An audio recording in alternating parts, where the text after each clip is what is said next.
First mirror, input the coordinates. You'll be in charge of the spatial warp. As you command, Madam Herda. The preparations are complete. I wish you a pleasant journey ahead. Second mirror, prepare for the thought refraction. There's still some distance from the Astral Express to the Amphoria's celestial body. You're in charge of sending me over. This time, raise the power to the maximum. Don't be stingy. Oh, okay. I won't fail the mission, Madam Herda. Third mirror, you're in charge of generating the data spirit entity. I'm happy to help, Madam Herda. What kind of appearance are you planning to use this time? Good question. Let me think. Forget it. Just use my own appearance. There's no one there that'll recognize me anyway.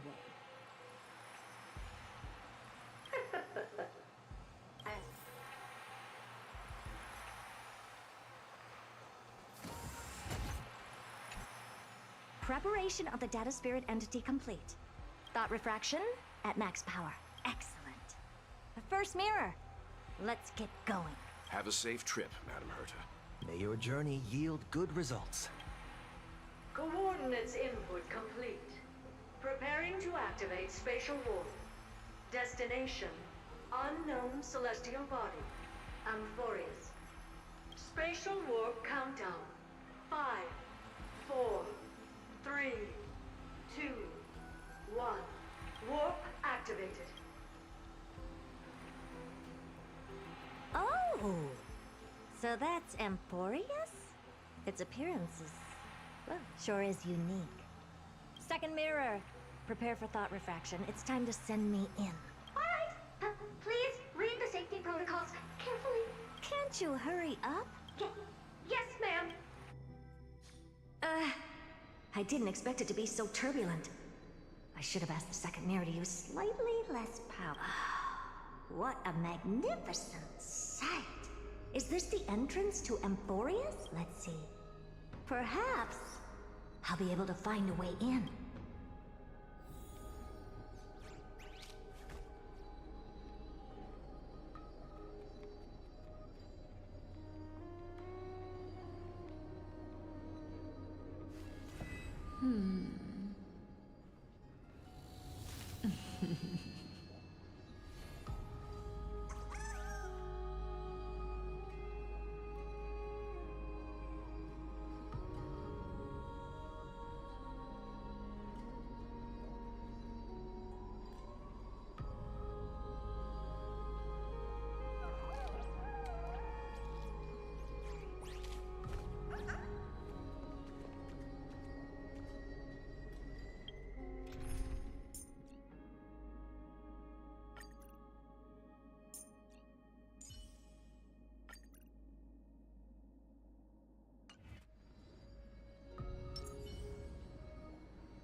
Oh, I finally found your traces. How esteemed must you be for the great Herda to come out personally? When we return, get ready to become free labor for the simulated universe for the rest of your lives. What's this? How creepy. Oh, it moves? Who are you trying to...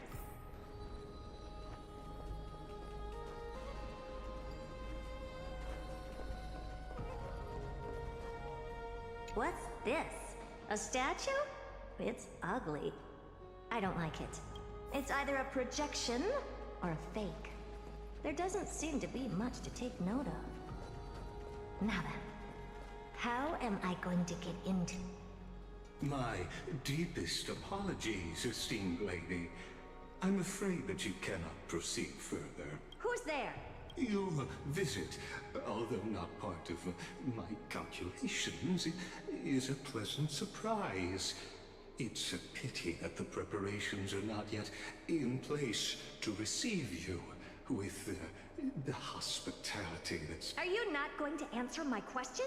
Who are you? I have many identities, and I'm going to have even more in the future. Lycurgus. Lygus. All right, Lygus. But you can't possibly think that I'm just asking for a name, can you? Regrettably, I do not have the authority to share more. However, standards are always flexible. While not violating the ultimate protocol, I'm able to Now, please, kindly turn back. Amphorius is not a world that you should be involved with, regardless of what kind of magnificent achievements you have accomplished. This place will not open its doors so easily. You seem to understand me very well. Then you should know that I have no reason to listen to you. Your reaction is completely within my calculations.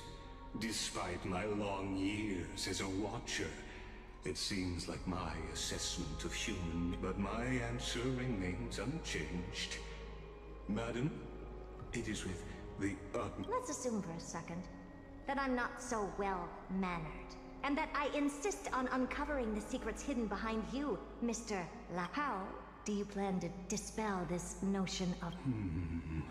Within the scope of the ultimate protocol, there are 178,244 logic chains at my disposal to...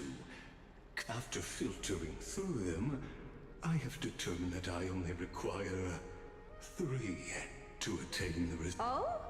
I'm all ears. First, for reasons that cannot be disclosed, Amphorius is a completely isolated celestial body.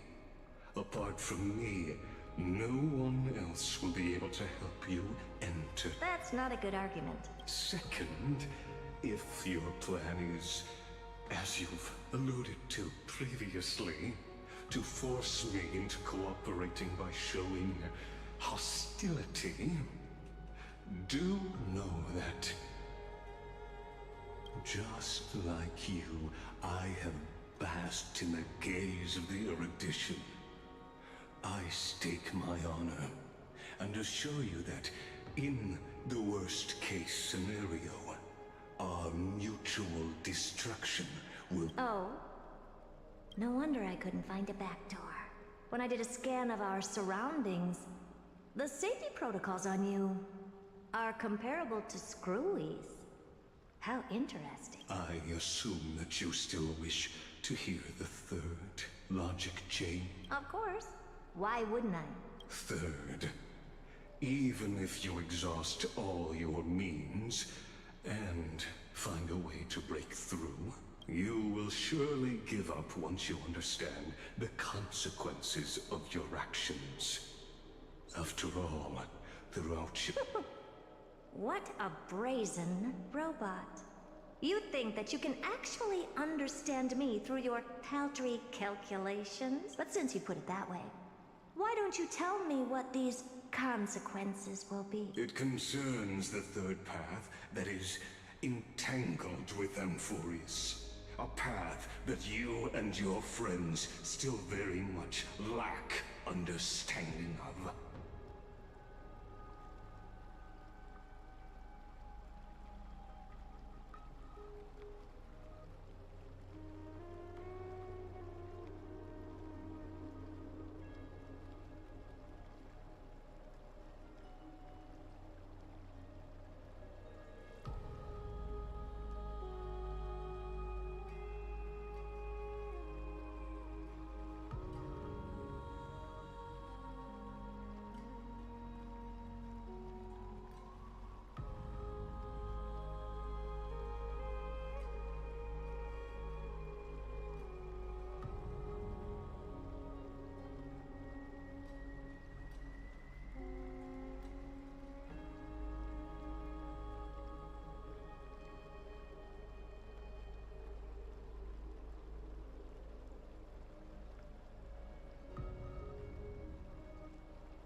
destruction.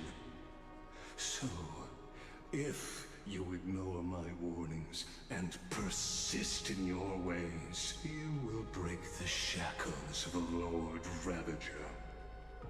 And when that happens, their fury will engulf the cosmos.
To the dead, when she bids farewell, she casts this slate into the fire, an act futile.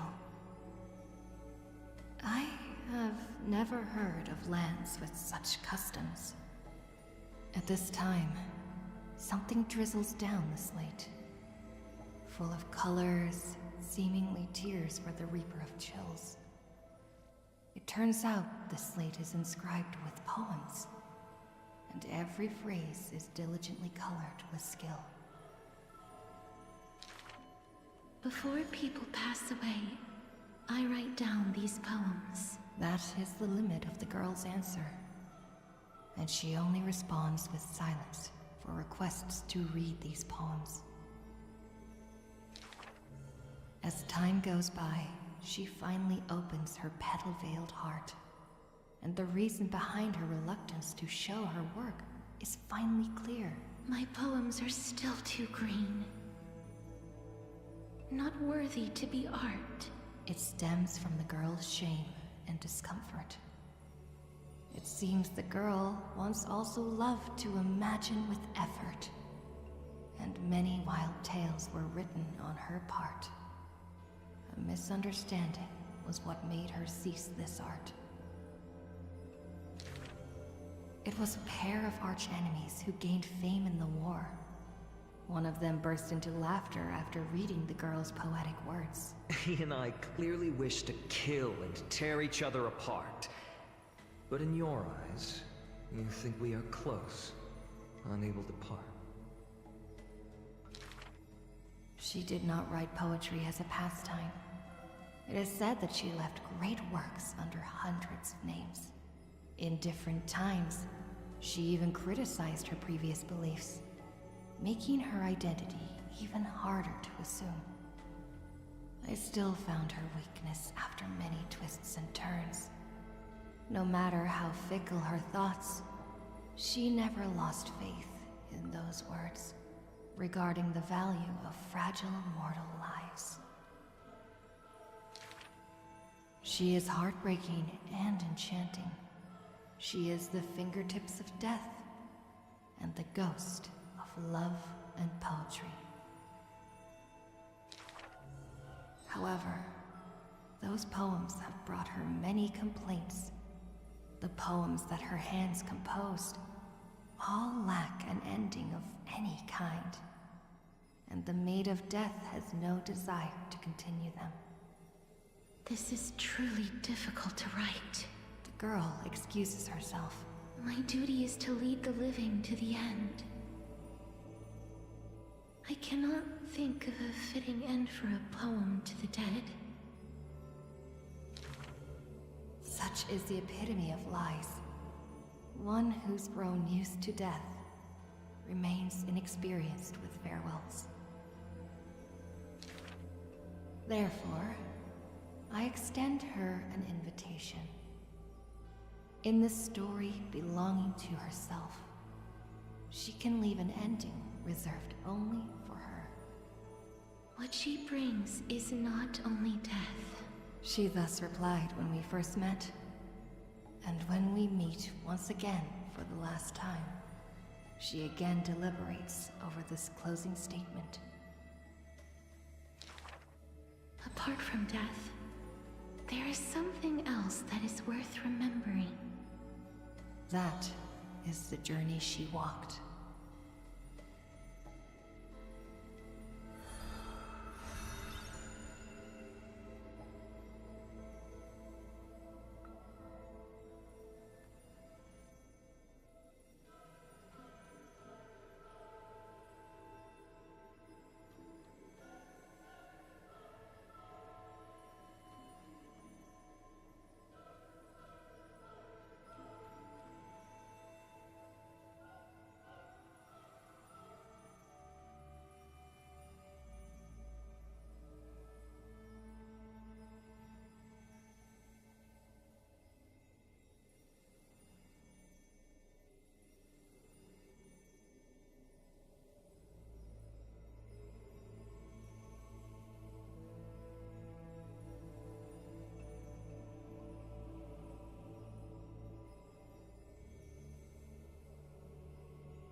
A thief tells a few stories. The first story is titled The Golden Apple. It doesn't have to go to the fairest. That city is named Paphos, where the golden light of Nestia shines. The golden apple tree sits in the city's middle. Only the fairest can pluck its apples. The beauty pageant begins on time, as the fair ones stretch their supple arms, trying to pluck the fruits above their heads.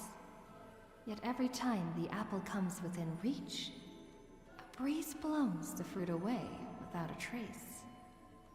The audience in displeasure disbands, with only one girl left standing there, her features bland. Yet to her surprise she finds her arms full of golden fruits, a harvest grand. The second story is titled Trying to Argue? Don't trick yourself, please. That city is named Idylia, where Circe's roots bury deep and wide. The sophist scholar holds a tortoise aloft, but his theories? Common sense bereft. Even the best athlete could never catch up to this turtle. None can overturn him in arguments. and he obtains the champion's crown in merriment. Yet, as he is about to leave, a wind blows the tortoise in front of him, and behold, his paradox becomes truth. To catch up to the turtle, an entire day and night he spends. The third story I will tell is titled, A Competition in Trickery. Who do you think is the Grandmaster? That city is named Dolos, where even Zagreus was once tricked. The king promises to reward the perfect lie, wishing to recreate the deceit of the Titan, his grand feat. I think the world is a gourd. In truth, we are all already dead. The liars take their turns in the challenge, but no one pleases the king. With a gust of wind, the girl emerges before the king's face. And when she leaves, she already has the king's promised gold in a pouch. The others are curious as to what lie she raised. Zagreus can only tell lies. And I am Zagreus. The fourth story is called, You Like Money. Good. But you must pay the price. That city is called Mythimus, where the sea breeze intoxicates the people with delight. A wealthy penny pincher prays to the Titan. Please give me the power to turn anything into gold. With a breeze, the rock in his hand turns to gold. But his joy is fleeting to behold. For with one embrace, his wife turns into coins, scattered on the soil. He howls at Fagusa to retract the blessing, but sees a girl in a hood in passing. The girl laughs hilariously, holding his hand in hers. Go back and check your vault. Some gold may be missing. But your beloved is right there, waiting. Cyphera, you took another long journey. And we want to hear your fun stories! The girl with the hood dangles her feet in the bath, as 2 coins dance and fly between her fingers. Basically, I visited 4 places, tricked them to my heart's content, and came back fully rewarded. The girl pauses her words and looks out the window, as the light above the Titan's shoulder casts her right cheek aglow. The dawn will never cease, and the thief star wanders in foreign lands. How would you know that I am not lying right now?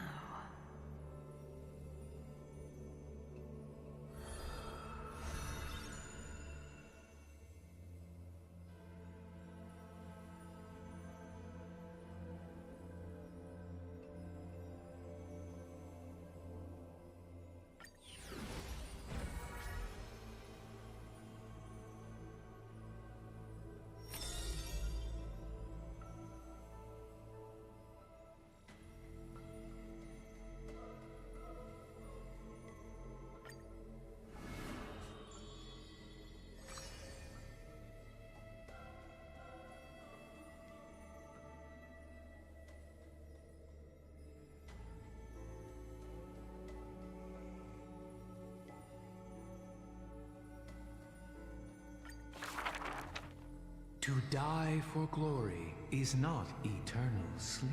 This is a lie all Castrum Kremnos keeps. The world after death is superior to reality and basks in light. But such vague poems the Crown Prince would not easily believe. Cowards who dare not to look death in the eye. He declared thus on the day he returned from the Stream of Souls. Longing for a martyr's heaven and reciting self-deceiving stories. His words are sacrilege incarnate. More arrogant than his blood and family. True warriors should treat that paradise with spite. Many followers thus stop, no longer following his steps. For they feel this young man's words, compared to poems, are even more absurd. A body immortal equals not perfection. The man braved dangers endless, simply to seek his weakness. In his greener days with more amateur skills, in crises where death denied him even after kills, he learned why curse is a synonym for blessing, for he saw that visage of terror at life's closing. The man seems unmoved when this past is mentioned. Having braved death 9 times, he who was once lacking now excels above everyone else, still rising. Yet, when asked if he's still as ticklish as when he was a child, he does not answer. It's a wild tale he won't care to opine. It's said that Castrum Kremnos has secrets divine, through which the king's power has passed. A one-man army, by strength in their bloodline. Therefore, a traitor who does not inherit the throne is a king most infirm.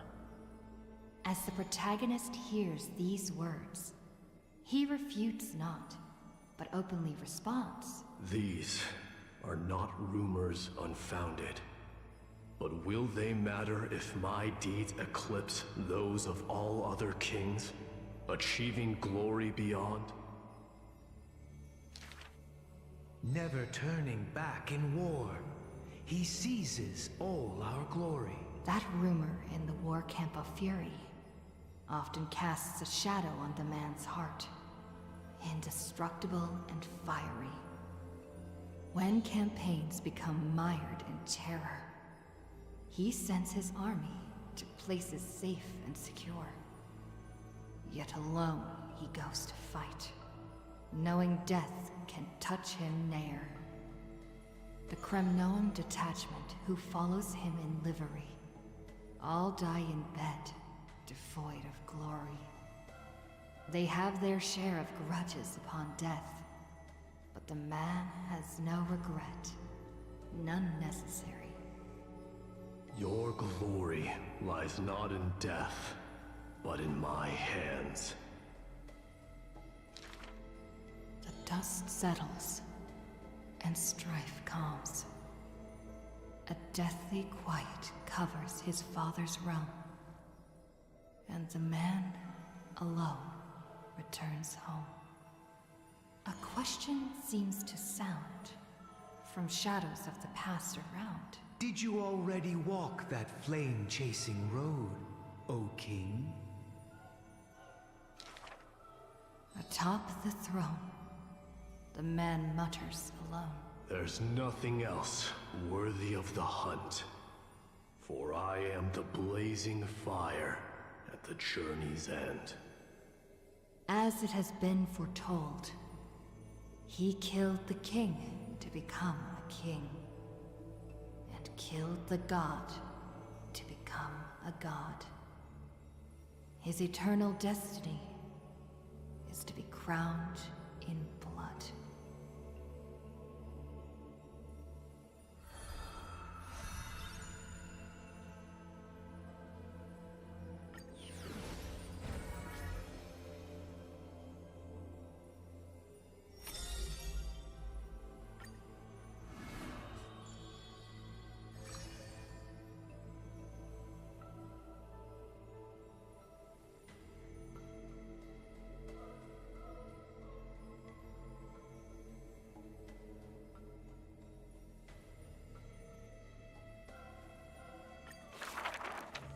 In the past, when strife swallowed the earth, and schemes disrupted the hearts of friends. The maiden who was yet a weaver was wrapped in a cocoon most grand, untouched by the storms sweeping through the land. She spent her youth in a palace of romance, surrounded by treasures, with even maids beautiful beyond belief, often bathing in the praise and admiration of wealthy nobles. Till warfare set the threads aflame, and the devoutly praying priest was slaughtered before the altar. The family, adored by all, perished before their courtyards, and the blood of her maidservants dyed her golden mantle red. The golden threads covering her eyes snapped, and the concealed truth finally appeared firsthand. Before a strong wind, a weak nobility cannot stand. In the long, endless war, the Goldweaver family was shattered by the sword, and the legacy of romance became a tragedy. She had a broken mansion and an empty house. The nobles who once loved her, none now willing to help her. All the romance, talent, peerage, and beauty, what use are they in a disaster?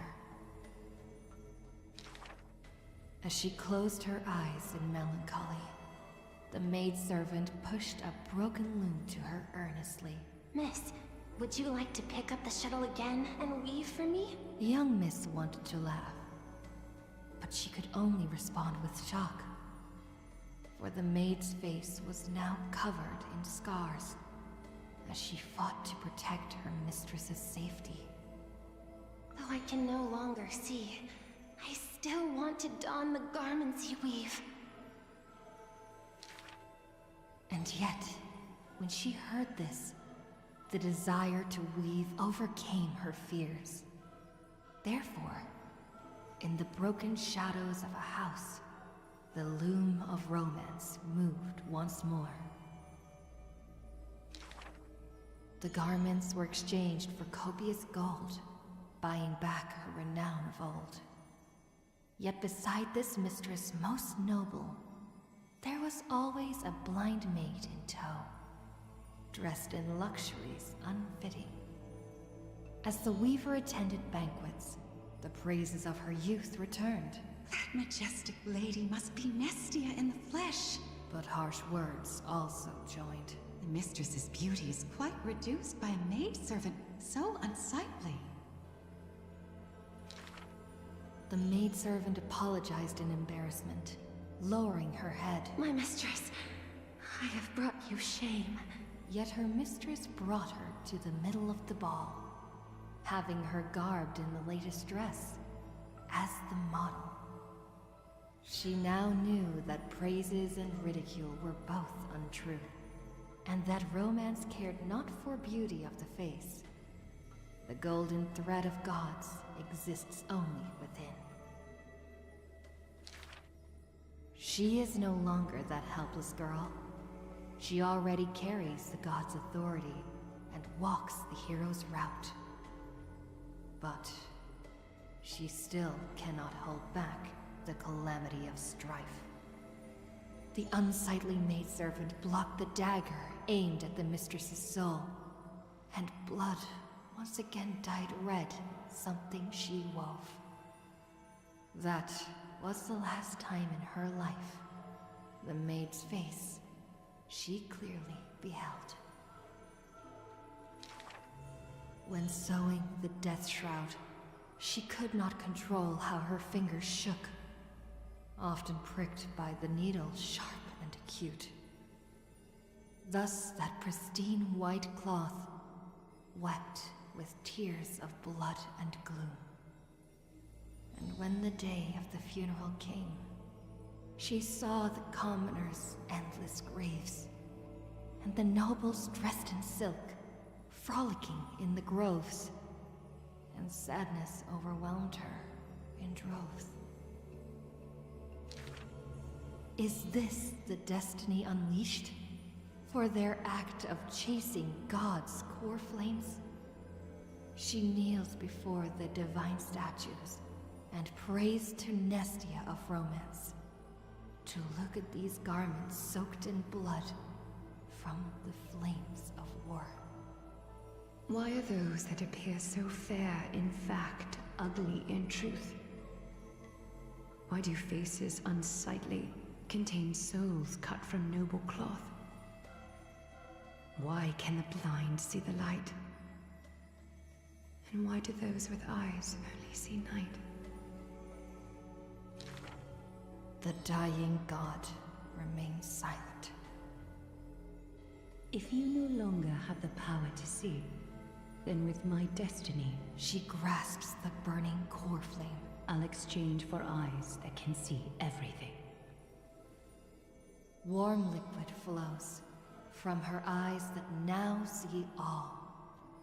In that instance, she is sure that she saw the manifestation of beauty.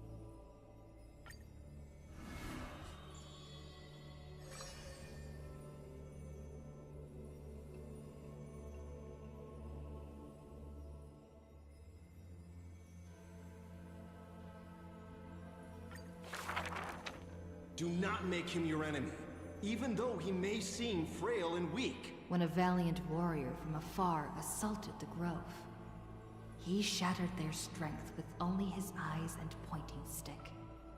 He sent them running, pride cut to the quick. He may seem cold and unkind, but he sees through human emotions with just a peek. A student was troubled by love's trials and aches. With one sentence, he guided them away from heartbreak, letting destiny's strands weave a path to love and happiness's shape. All is science, and human wisdom knows no bounds. Both martial prowess and emotions are knowledge that can be found. He firmly believes that all things can be deciphered, bared to those who peek. Those that cannot be solved are not mysteries infinite, but only questions waiting to be answered, not obstacles bleak. For those who only protect themselves, the world cannot see their intentions. In sorrowful, parting hours, the scholar refuses trifling matters. Isolated in a corner of his library, he fiddles with instruments of crafters. Colleagues suspect him of creating new blasphemies, while students believe him to be making new miracles of mastery. The curious one's gaze through the window beholds, seeing a small wooden bird on the table, wobbling in comfort, swaying in the scholar's hand, an endearing cohort. I ask him, seeking his motive for this effort. The scholar, usually so quick to retort, refuses to answer, seemingly coming up short. Creatures that through his hands pass, all change their functions, invoking wonder peerless. He once removed his hat as others witnessed, then walked on the hat over water with success. They also saw him light a flare, fearless, instead creating chilling cold air, not so harmless. That bird was once a toy, and now his messenger. Or perhaps still a toy. That is the magic trick of his success, and one of his teachings that he will profess. Nothing in this world is ever born fixed. The far-seeing must be far in thought. His teachings are like prophetic delight, yet he opposes prophecies with all his might. It's a time he refrains from looking back on, traveling all lands, chasing prophecies, trying to prove the priest's words were not unchangeable foresight. Countless times, he exhausted his crafty sleights, wanting to rescue the doomed and resurrect whites, wanting to shame the prophesized heroes of magic and might, wanting to sway promised villains to a course more upright. Perhaps fate could not guess his goals, but it could trample over his plans overnight. At the end, all his challenges flicker out, but he persists still in endless plight. His ambitions are too lofty, and so failure follows him never too softly. Through moments of defeat, felt increasingly common, the scholar learned one thing he has never forgotten. Respond to defeat with a smile haughty. Not from optimism, nor from a defeat of the heart. I thank this misfortune's severity. The laughter oozes with self-mockery, but is also full of a different emotion. If this road is easy to walk, then future generations will not praise my name in piety, says his ambition.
Styxia's moonlight is so beautiful, and the River of Souls is so quiet. It's like everything that happened was just a dream. I wonder if Cass is doing okay on the other side. If I write a letter and put it in a drift bottle, will she be able to read it?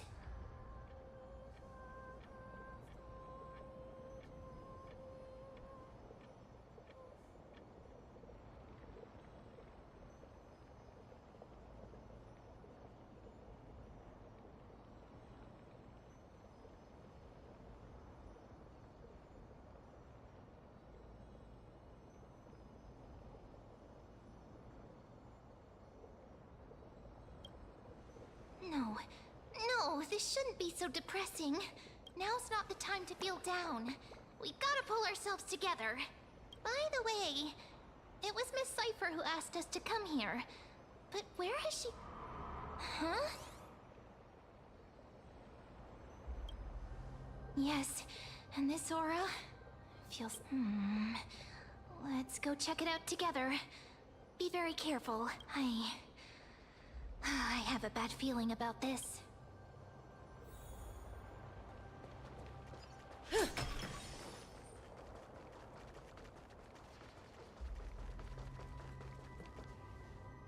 Hey, what's that on the ground?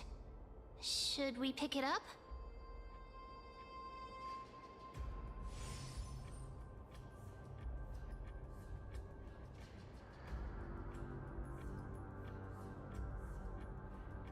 Careful, careful. It's a piece of... Now, where have I seen this before? What? How could they be here? Mimi! Look out!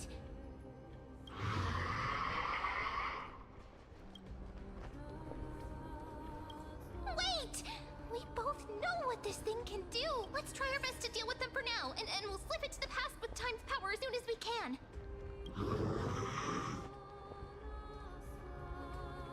The river of soul is full of fish.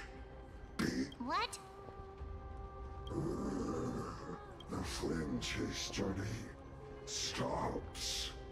Meow, meow. Meow?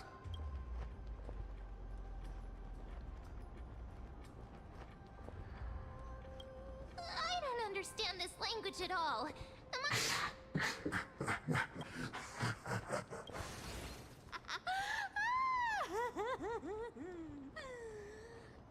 Sorry, I couldn't pass on the chance to give you two a good scare.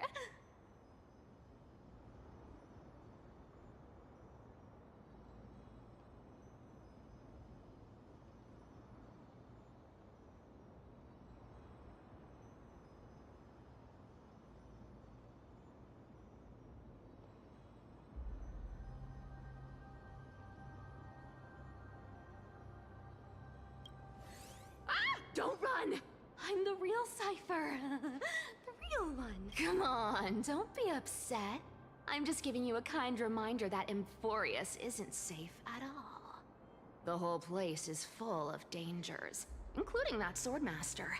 Make sure you stay on your toes, no matter where you are.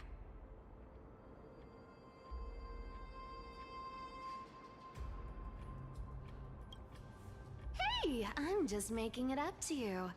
You'd do the same in my shoes. So, was that a Flame Reaver disguise? Or a magic trick? It looked so real. Is that the power of the trickery demigod? Disguise? No. It's not as simple as that. Let me think about how to explain this. For example, what did you think when you realized that piece of cloth we thought that maybe the flame... That's right. And then you heard some footsteps. Well, we thought it must be the Flame Reaver. Yep, exactly. I just used some hints and, mental suggestions to help you believe. Lies are what Zagreus is best at. If everyone believes in a lie, then it becomes reality. Power to make lies into reality? That's got all my hair standing up.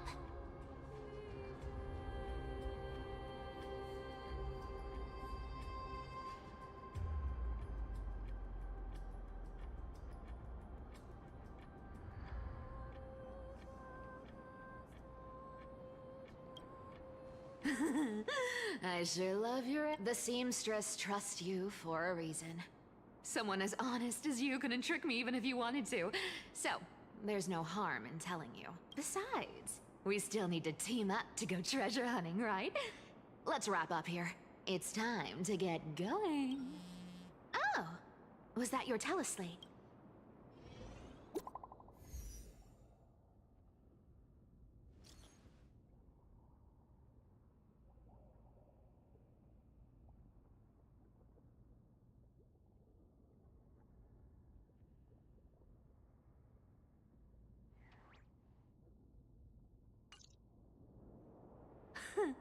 Aren't you a popular one? But I got to you first, so help me with the treasures, and then I'll send you two to the grove.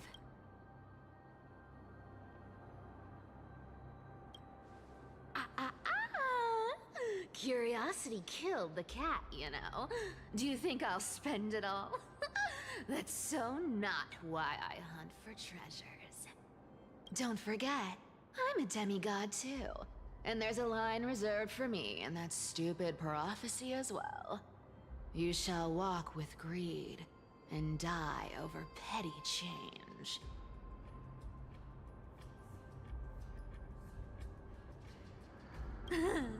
But I don't believe in that. As long as I keep collecting treasures, then I won't need to care about petty change. And as long as I don't hurt other people when I get what I want, I won't be walking with greed. Right. Isn't that simple?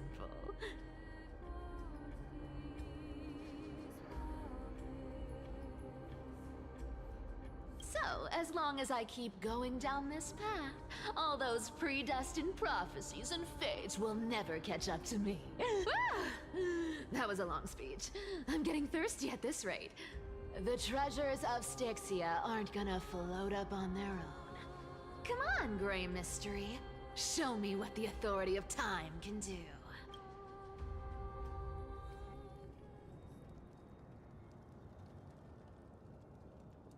Ah, so this is the car of the Astral Express you've spoken of.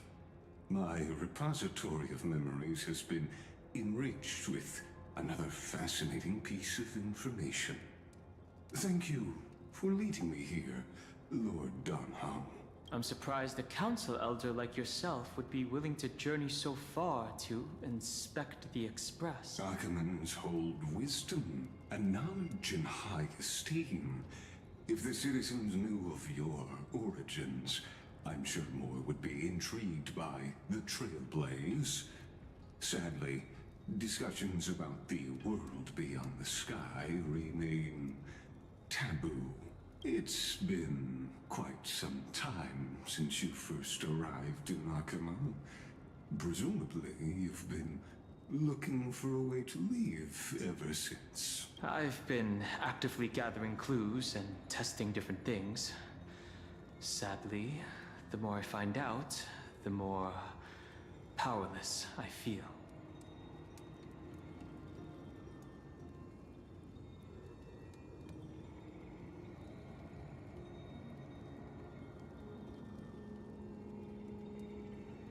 Don't be too hard on yourself, my lord. This puzzle has stumped Amphorius' scholars for centuries. It isn't something you can solve overnight.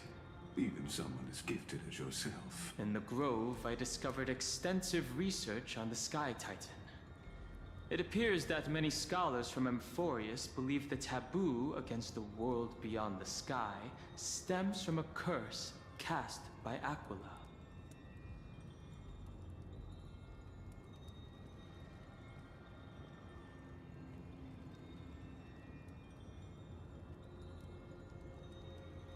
Exactly.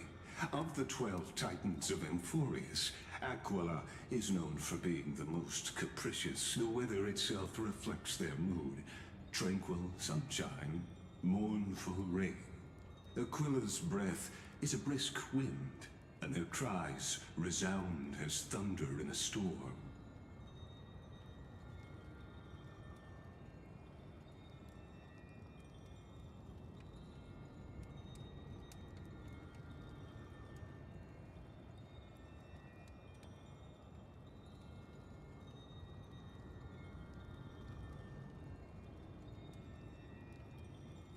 Additionally, Aquila is one of the two Titans whose core flames have yet to be returned.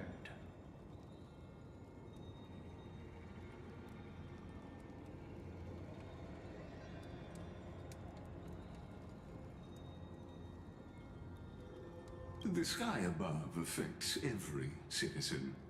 It's clear that Lady Aglaya's decision to confront Aquila at the end of the Flame Chase journey was a carefully considered strategy.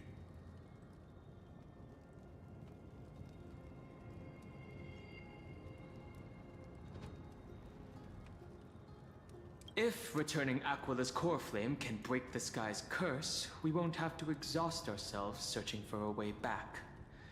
We can simply focus on aiding the Chrysos heirs.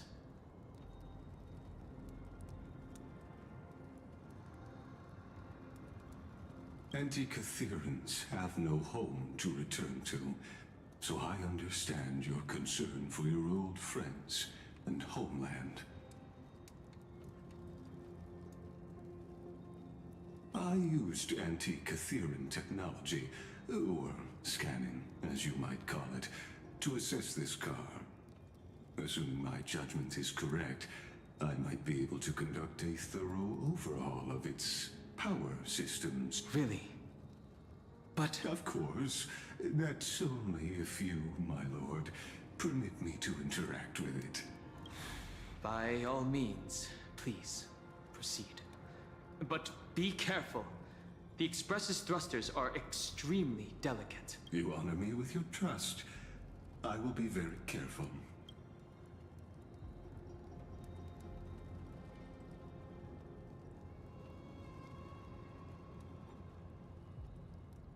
This is unbelievable.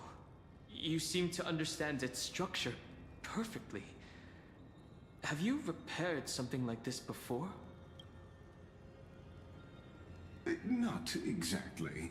But we Anti-Catherians are inherently sensitive to machinery. Carefully endowed our kind with a unique advantage for analyzing and learning. If you give me some time, I might be able to fully restore this damaged car to its former glory. Then you and your esteemed companion could set off on your return journey sooner.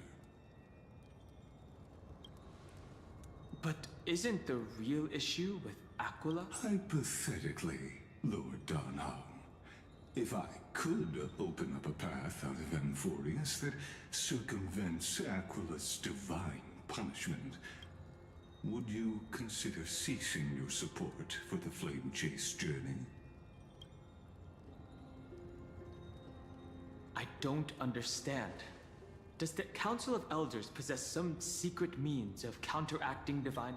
It's best if you don't delve too deeply into that question, my lord. All you need to know is, I can make it happen. Maybe this is not a decision by the Council of Elders, but rather his person. The crucial point is, if you and your companion are unwilling to halt your support for the Chrysos heirs, it could offend certain interests.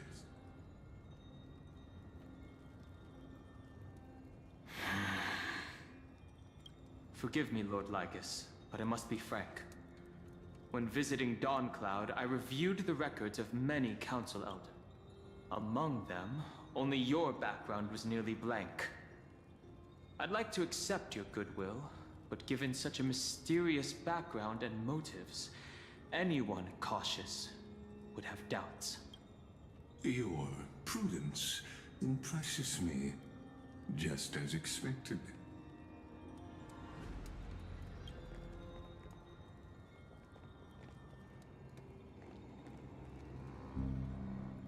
Are these people... Is this a trap? Is that why you accompanied me here? Please don't misunderstand, Lord Donham. As the Theoros, I have no allegiance to their plans, nor am I obliged to obstruct them. I am neutral.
out of respect for you, I hope to offer a peaceful solution to ensure the safety of you and your companion.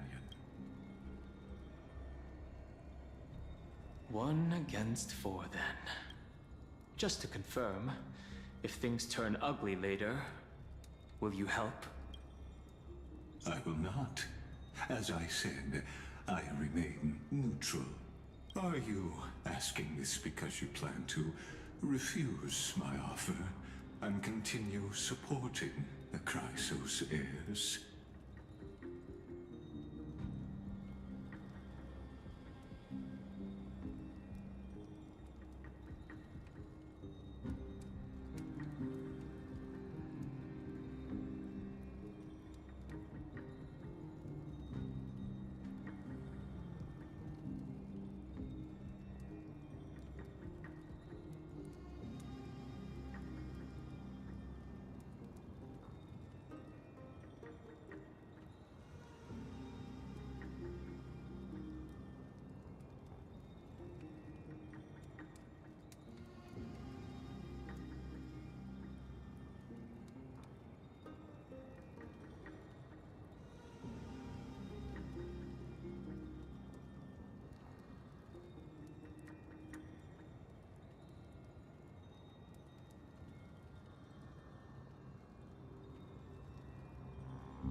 You weren't wrong about one thing, Lord Lycus. Indeed, we must try to return to our companions. But our companions now also include the flame-chasing Chrysos heirs. The Nameless cannot and will not ignore the fate of our companions. So I see. This is what you call trailblazing.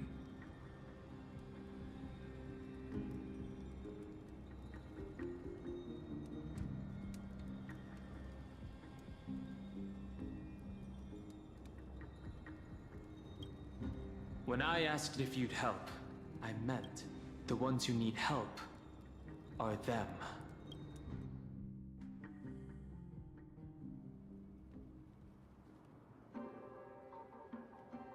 You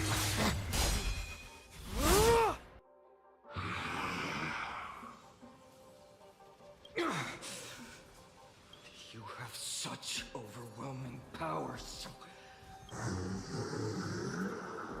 Answer me! Why do you stand in her way? Why do you want to take the core flames? Oh no! He can't hold on anymore! Drag him back here, friend! Are you okay? I'm okay.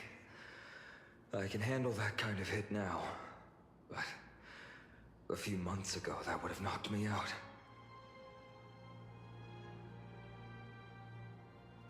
Thanks for worrying, buddy. Thanks for the help. To face Aquila and other potential threats, I must sharpen myself with the most aggressive methods.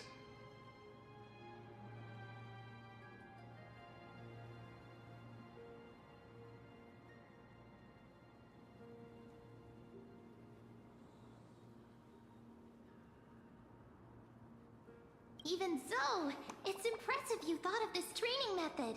Battling the phantoms of the past in the River of Time? It's just like the hyperbolic time sanctum that the bards describe. It's working pretty well, wouldn't you say? But combat isn't just about strength and skill. You also need the right weapon. Compared to that guy's weapon, mine feels like I'm swinging a lump of iron. I can't tell you how many swords I've gone through since the training began. Don't worry, I've already arranged that. Of course I need him. I asked him to make a suitable divine weapon for me. It's a little embarrassing to say this, but in order to help me, he deliberately turned down all other business. Oh, Cartonis is part of this flame chase journey after all. Full of energy. Thinking about how he's been recently, maybe you're right. But, Finon, I've been somewhat concerned about you lately. You seem more and more fixated on that Swordmaster in black. That's quite the sudden shift in topic. I've been holding this question in for a long time. You're getting stronger, but seeds of unrest are also growing in me. Don't worry. I'm not wielding my sword for revenge. She's been through Nikador's trial and understands. Those who can't walk out of the shadows of their past are ultimately weak. Times have changed. The responsibility I bear is both precious and fragile. I wield my sword for the future of Amphorius.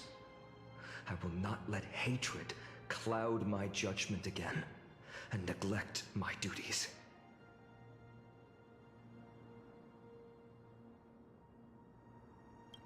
You're right, partner. As of now, I'm not able to handle that Swordmaster on my own. I still need the help of my friends. Every time I say something, things get so serious. I don't want to be the person who keeps bringing the mood down. I'm out of energy for training today. How about we go to the library of Philia to lighten the mood? Sure, that's what I've been looking forward to. We deserve to enjoy ourselves after all the hard work. Today, I'm definitely going to...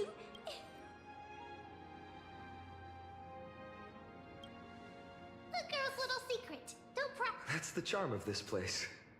You can find whatever you're into here.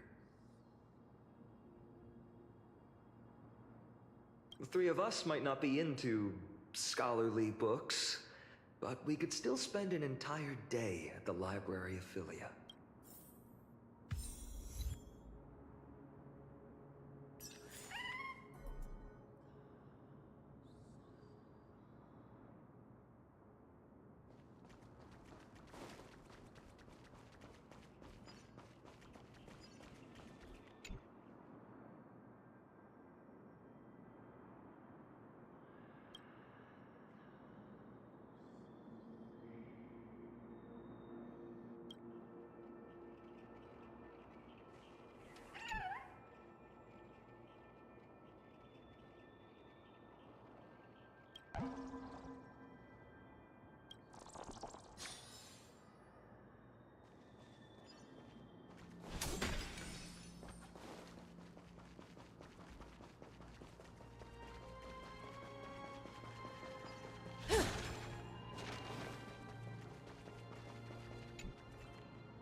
We can use it.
Here we are!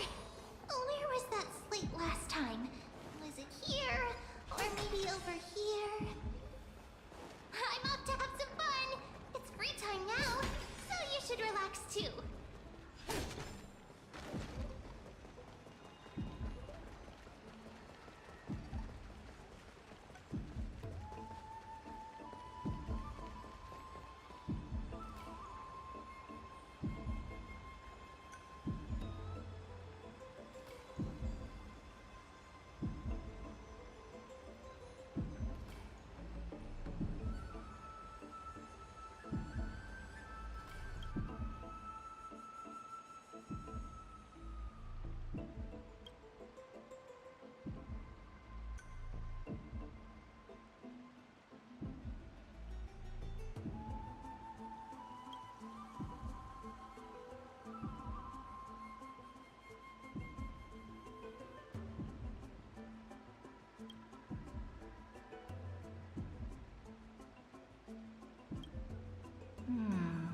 I wonder, let's take a closer look.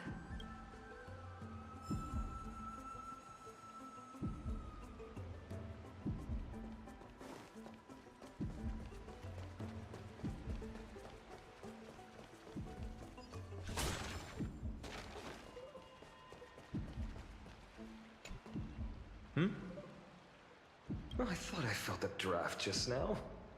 Peeking isn't polite, my friend.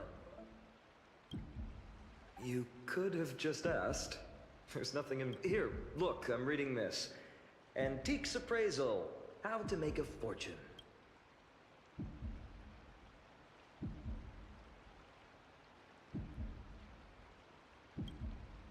No way. I've invested almost all my savings into this hobby.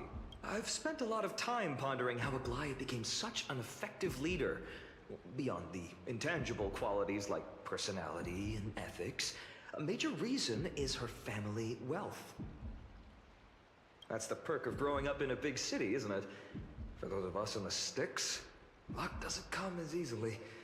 It's 30% grind, 70% fate. Oops, I talk too much. As a leader, you need both integrity and... I mean, integrity and skill.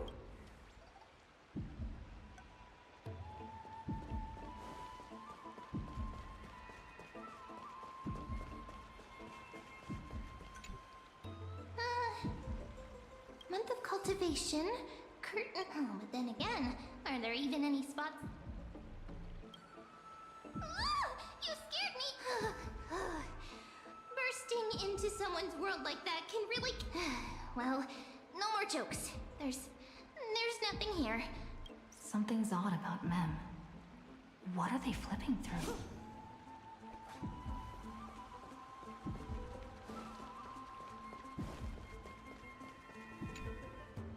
Oh, these cards are ruler.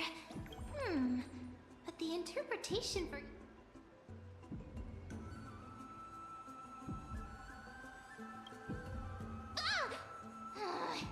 What a coincidence! We need it, but you must be busy, so I won't bother you for now. So suspicious. Not like their usual self.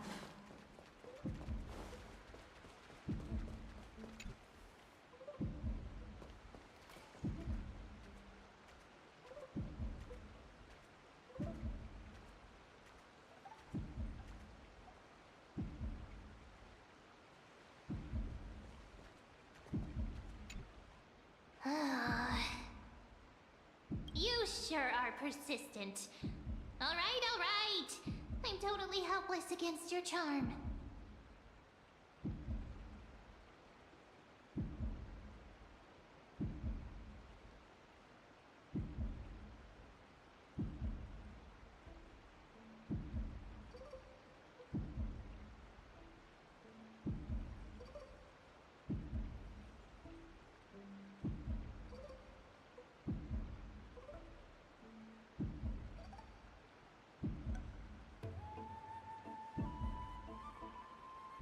What are you guys chatting about?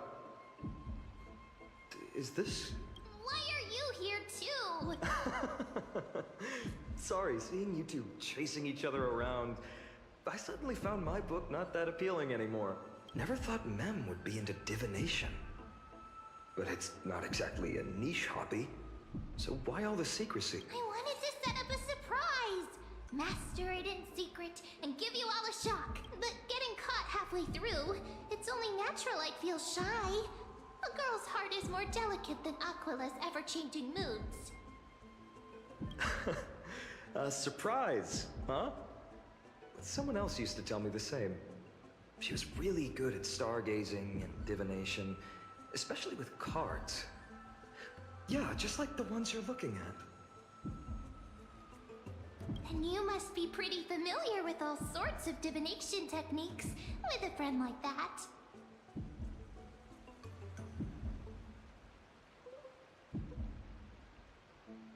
No, I know nothing about it. I've never really believed in using cards or bones to predict the future.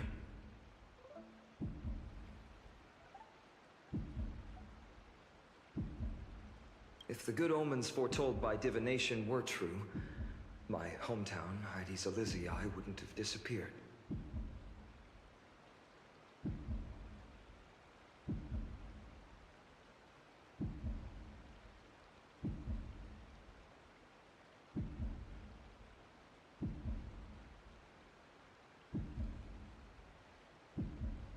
Don't forget, we've got Lady Trina. Every other form of divination is just smoke and mirrors or cleverly rehearsed tricks compared to her flawless prophecies.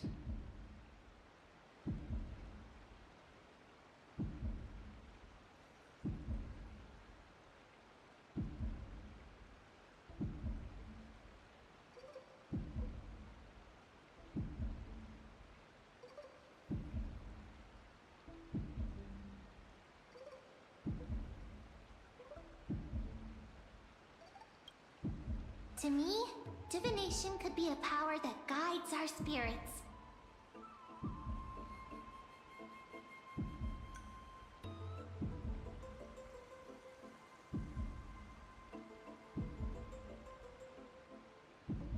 Fate always casts a shadow in front of us. Cloud, that's why people turn to divination. It's just to find a small reason to give them courage to face the unknown. After all, the first chapter of the Divination Compendium discusses the significance of divination. I'm just expanding on that a bit.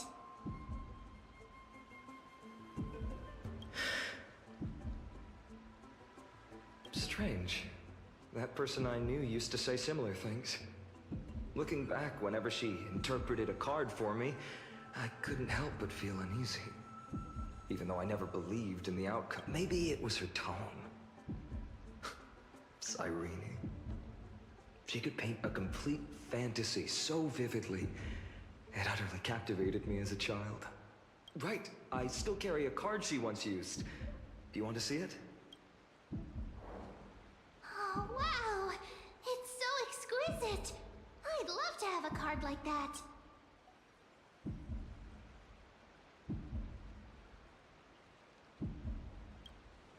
Oh, now that you mention it, yes.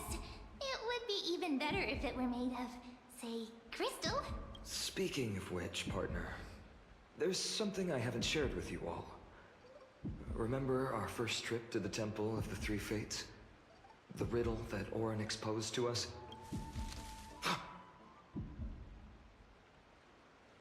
Who's there?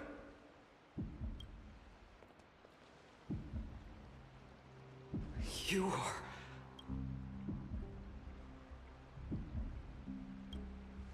These folks are up to no good.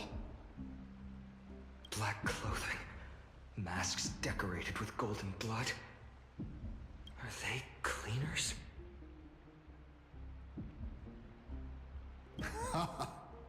To directly call us by our name, it seems you, Lord Finan, have studied the forgotten history of Amphorius quite thoroughly. Your friend seems quite interested in us. Perhaps you could explain, Lord Finan. We can't let our esteemed guests pass away without understanding. During the Chrysos War, to combat the Chrysos heirs, several cities formed an underground assassin squad called the Cleaners. Their task was to erase anyone with golden blood from existence. Assassination, poisoning, political persecution. They would do anything to achieve their objective. Well, this historical perspective seems biased. Glossing over the Chrysos heirs' abuse of divine powers and their blatant initiation of war in order to defame.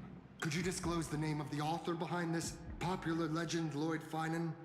I'd hate for the innocent children of Akama to be tainted by such slanted narrative. You should have stayed buried in the dust of history.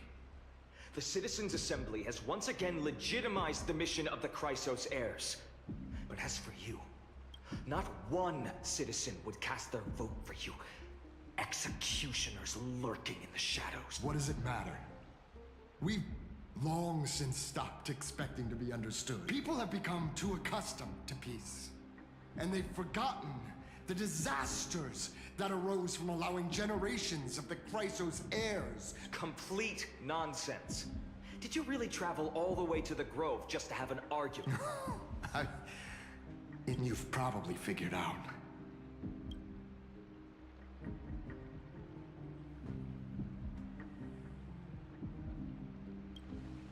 Keep your cool, partner. They've come out of the shadows, which suggests they have something up. All right, let's hear it. My shoulders might be sore, and my sword attack. How's it going, Cinny? This place fits, doesn't it? It's a bit small, but the lighting is perfect. Thank you, Lady Treby.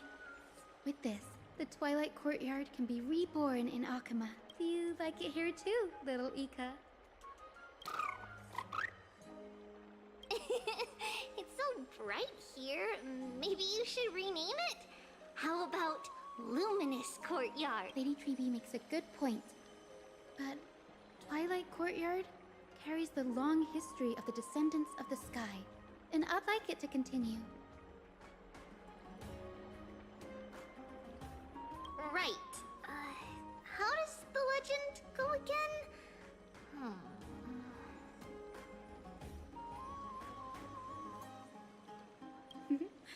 Even Lady Treby forgets things. We just haven't prepared lessons in a while now, so we're a bit rusty. Just, now we remember. Kremnos and the Firmament, Volume 3, Section... With Seliosi, the Day Thunder Knight striking down the Eye of Twilight, the divine war between Nikador and Aquila, which spans thereafter. The Skyfolk gradually declined. Numerous sky fortresses were abandoned, and their descendants began to establish themselves. Finally, those descended from Seliosi the Day Thunder Knight were welcomed by the scholars under certain... The historical records seem slightly at odds with our memories. But the details from that... Oh, I forgot. For Lady Treby, history is more than just words on a page. It's something you've personally lived through. Little Ika loves listening to the stories from the legends. I'm sure you're also imagining one day you'll be as awe-inspiring as the winged beast. That day will come. I believe it. Just keep growing. Lord Crediros? Miss Hyacinth and Lady Treby, good to see you're doing all right. I heard from the citizens you were nearby and came to check. Doing all right. What's going on? There's been another violent incident at the market. A shop was smashed and looted. It's the third time this week. How can this be? I always thought that with Lady Aglaya here, Akama would... That was true in the past. But these days, forgive my bluntness, her senses may not be as sharp as they once were. Aggie. In my opinion, malevolent forces have noticed the slack in the golden threads and are now plotting to exploit the opportunity. The Citizens' Assembly just wrapped up. Why is there still a... The Chrysos heirs won by only one vote, Lady Treby. From my years of experience, a narrow victory often walks hand in hand with Trouble! Miss Hyacinth! Trouble! Clementine. Take a breath.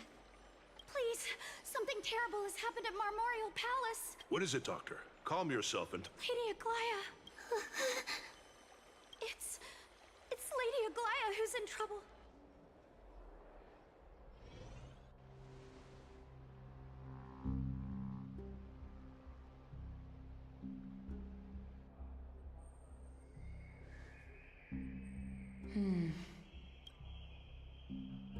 I still remember.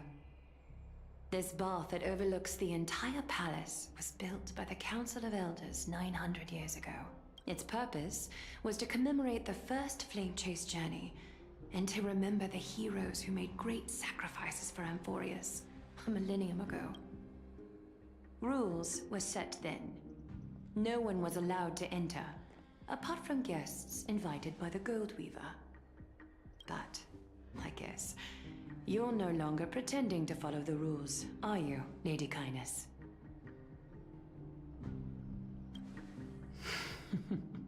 You ageless witch. hiding behind a divine facade to deceive mortals. Kind? There's no need to use such a word to cover up your incompetence. Anaxagoras humiliated all of you before the citizens. If you still had any shred of shame, you'd throw yourselves from Dawn Cloud at the curtainfall hour to salvage the last fragments of your dignity. Demigod, why not gaze into the water's reflection and see? These days you're not only blind, but also deaf. The cleaners were born for this moment, when all order... If you're in such a hurry, give it a try. Going toe-to-toe with a demigod? We're not that foolish. The dagger isn't at your throat, but...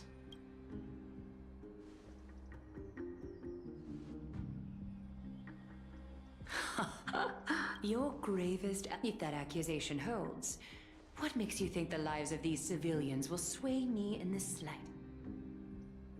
Fine. I'll gladly use a few more words to... Like I said, you're not only blind, but deaf too. Lately, your control over Akuma has weakened. You failed to notice the thefts we arranged in the market, nor did you catch wind of the meetings happening in the Droma's workshop. Plots are humanity? Fading? Aglaya, why not use your precious golden thread to peer into my thoughts? See if the gift we've so meticulously prepared for you can move that cold...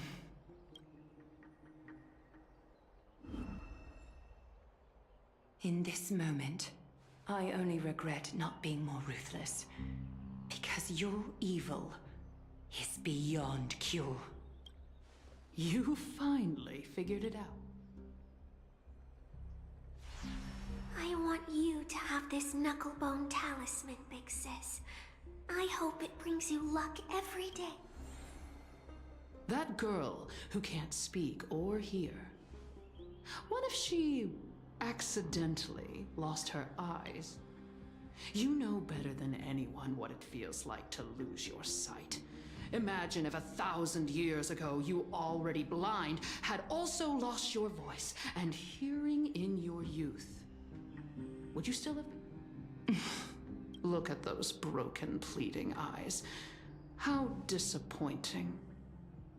If this plan fails, we still have done. I thought I could buy some more time. In these 1,000 years, I've witnessed the fall of 10 titans. From my naive arrogance at the beginning to...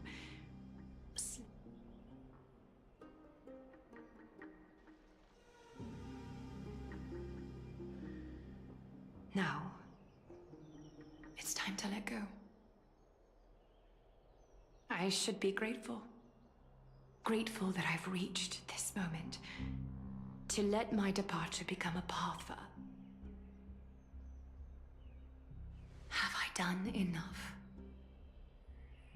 If I embrace that prophecy now, and sink into the warmth of these waters,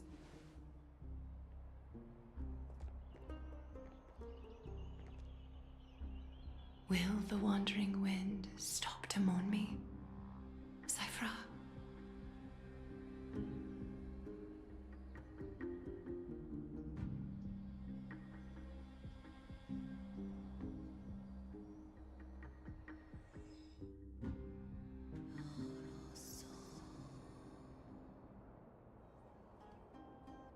Seamstress! I've come as promised. Look at this box full of gold and silver treasures! I bet there's... Come on! As we agreed, I want to buy the most valuable... Little thief! You've got some nerve, barging into my shop dressed in those... What have you brought? Let me see. Here! Take a look. Only the finest goods. Such exquisite luster. Wait. You've seen one before. And here I thought I'd leave you speech. It's just an old memory. My family estate all burned to ashes long ago. Wow! A daughter rebuilding her family bit. Mind tell me, Cyphra, where did you come from? And I won them fair and square. Speak up, seamstress. Give me a straight answer. Strange. You're clearly lying to my golden thread. That's because I'm not lying. I've been telling... Is that so? The scars and the mudstains on your face tell another story. Oh, come on. Can't we just do business without all this chatter? Don't worry. How can I trust a word you say when you're so... Dealing with you rich people is such a pain. Always waste... Hold on. Your treasure? I'll accept it. But these alone aren't enough to... That said, I do have something that would suit you. Oh. Look. Come a bit closer. Oh. These golden boots are the gold weaver's greatest treasures. Though not as valuable as the most precious gowns, they hold a... Legend has it that Zagreus blessed these boots. Put them on, Cyphra. And don't get caught again. A face as lovely as yours deserves better protection. You rich folks just love sticking your noses in everything, don't you? What's wrong? Do you have a smaller size? These are... Well, I suppose you'll have to grow into them. Do you have to interrupt me in the middle of my story? Fake. Those boots definitely don't hold Zagreus' divine power. You're Amphorius' most cunning liar, and even you were fooled by a Watch your mouth, or I'll feed you to the fish in the river. Weren't you curious how I got tangled up with that seamstress? Well, now you know. I didn't expect such a simple story, but, boss lady, there's a chance. You're defending her. No.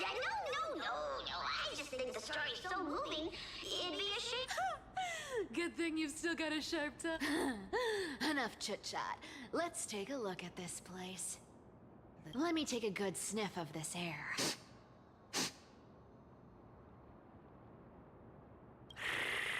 This air, it's filled with the scent of treasure everywhere.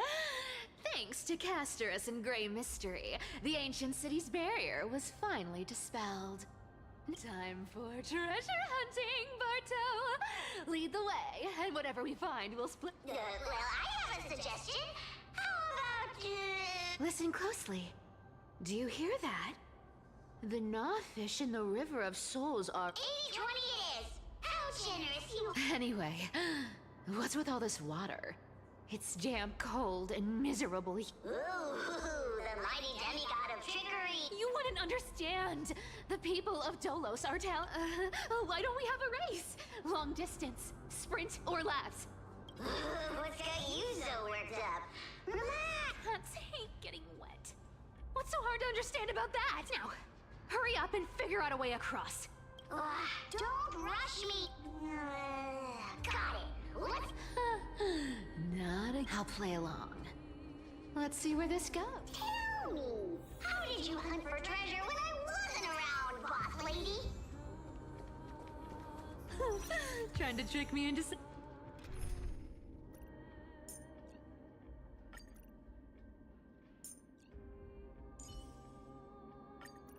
I've got a bad feeling about this. Something. Not a chance. You're as sharp as ever.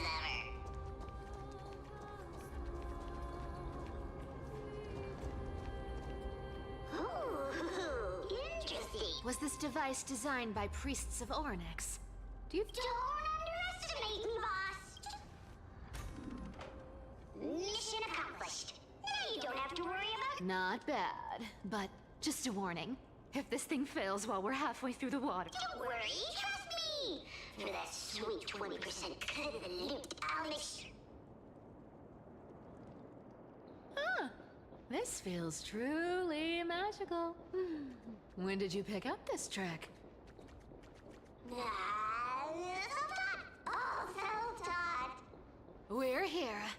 Can we turn off this spotlight now? It's really blinding. No problem. Just use the device over there to shut it off.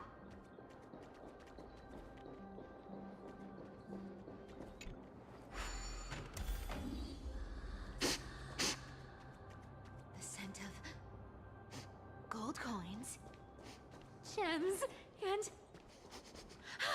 fine leather. It's so refreshing. The treasures in this ancient city are all floating back up thanks to grit. Yes, right here. What are you waiting for? Start digging. Roger that. Watch me.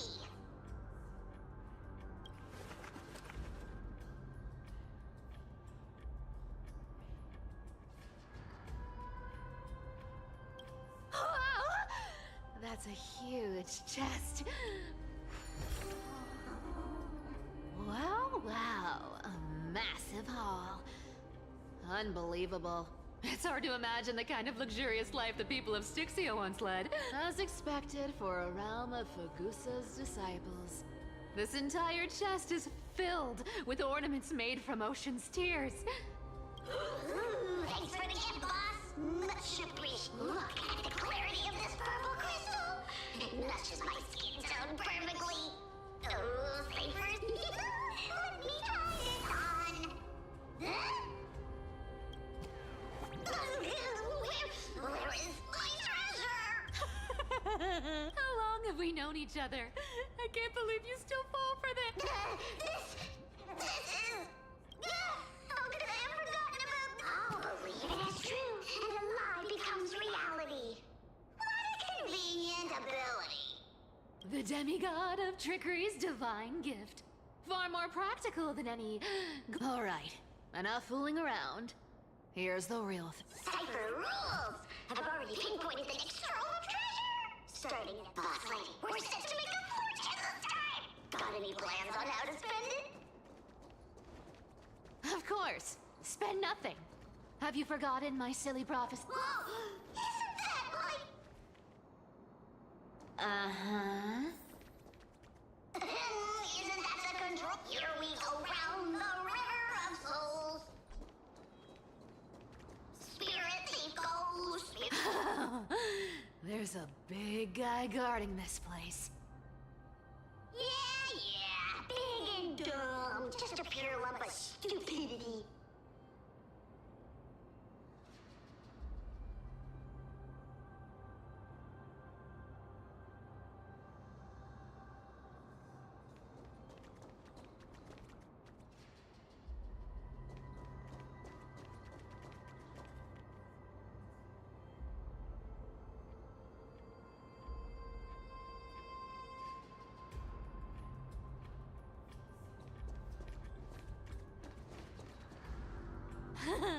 Look at its face.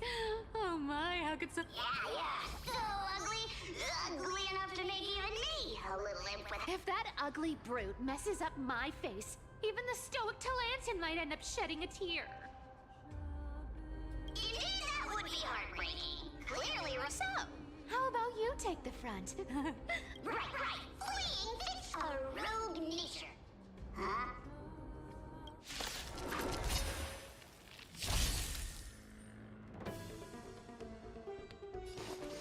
The air here practically smells of money. This cat will take it all. Relax. You found me. Stand still. Oh.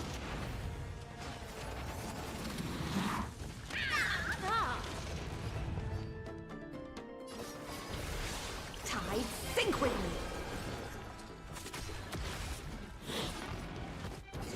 An insult to the ears. Amateur.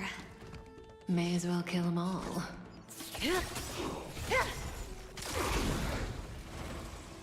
Commencing research. Relax.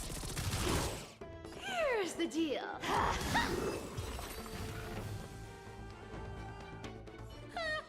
So Such an ugly and useless creature, taken down with just a couple of hits.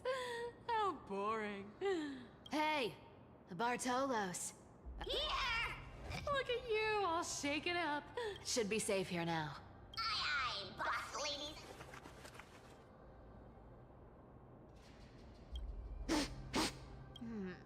It doesn't smell like anything valuable this time. Since we... Huh.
This looks tragic.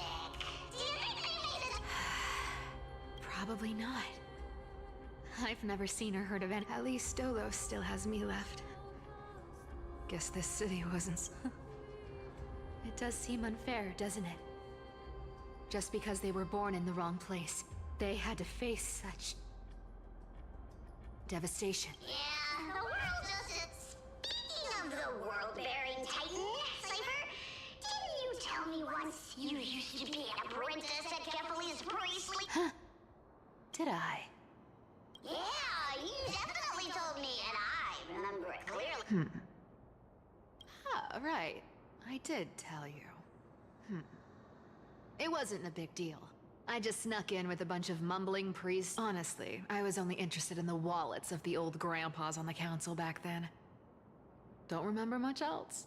It's been... Oh, I see. Who asked you to picture that? Right. I didn't How ridiculous.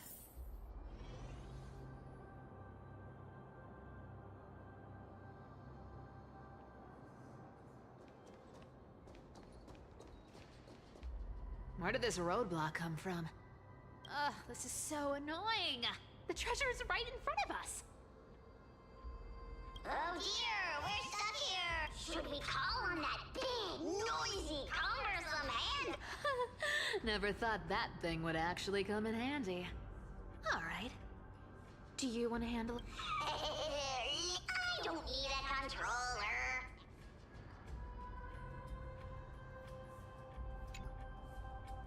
Hand of Zagreus. I don't.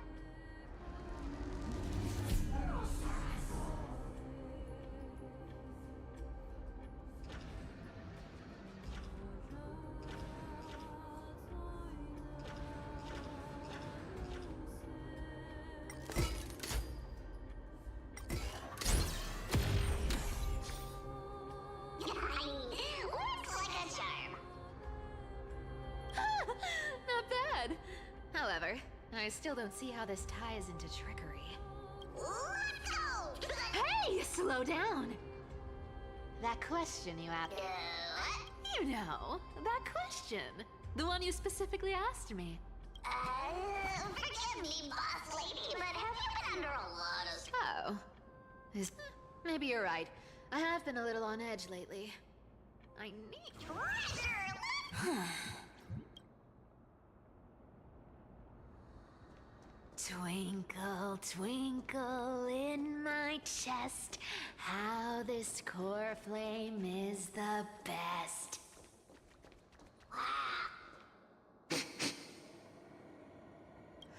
This scent feels like incredible indeed. Do I need to give instructions here?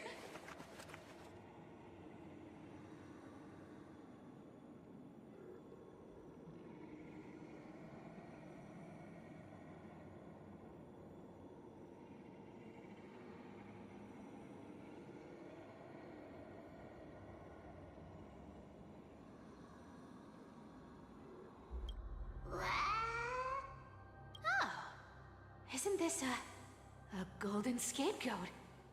Oh, isn't there a myth about this thing? Those who feared fire became sheep. Those who... Sheep, humans, whatever. All I know is unlocking this gets us treasure. Here. Puzzles and tricks are right up my alley.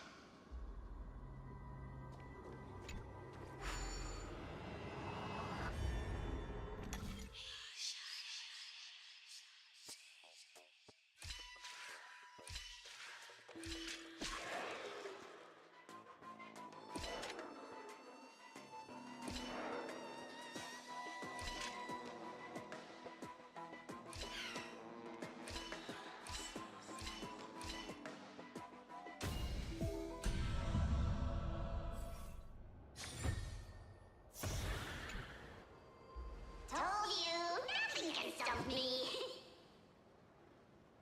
Cypher, it's your turn now.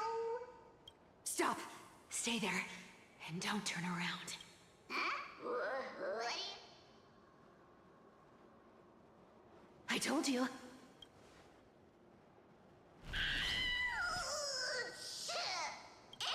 My poor old back. What are you doing? Shh, quiet. Don't say anything unnecessary. That seamstress. She's listening. What? Boss, do you mean? Stay put and keep quiet. I'll handle her. Whoa, whoa. Seamstress. Getting sneaky, aren't we? Did you think I wouldn't notice your little spies lurking around me? As time passes, I find myself leaning more and more on blind luck. With only the power of this little nymph. Naturally, I couldn't slip past your sharp eyes, Cyphra. Even if you could fully control Bartolos's mind, I would still be able to see through your disguise. You've gone to such lengths to spy on my every move. What exactly are you after? I've told you before, you don't need me to succeed. Why don't you just let this go? I already made an exception and got involved with Castorus and Grey Mystery. Asking for more now. Isn't that pushing your luck? I'm sorry, Cyphera. I've plotted and schemed my whole life. But I never could have predicted our relationship would end up like this. I've spent centuries trying to figure out where I went wrong, replaying every moment over and over. But you've never given me a chance to explain myself, face to face.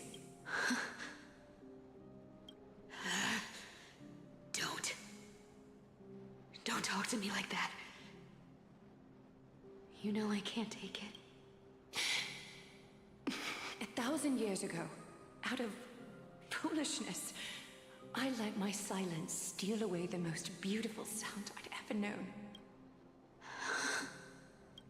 My silence. So this time, I must say this to you, even if it's all in vain. I need you, Cyphera. The Chrysos Heir's mission needs you. The finale I've delayed for far too long. It's finally here. Whatever resentment you still hold against me will fade once I'm gone. Please, come back to Akama. I'm begging you. Without you, they don't stand a chance. I'll think about it, seamstress. But stop watching me. Unless you want to lose me for good. Don't worry. As much as I'd love to hear your voice again, to see your face, it seems that chance will never come. Goodbye, Cyphera.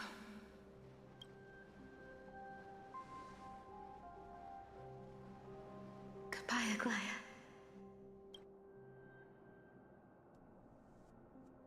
What a shame. I thought there'd be some real treasure under that goat's head.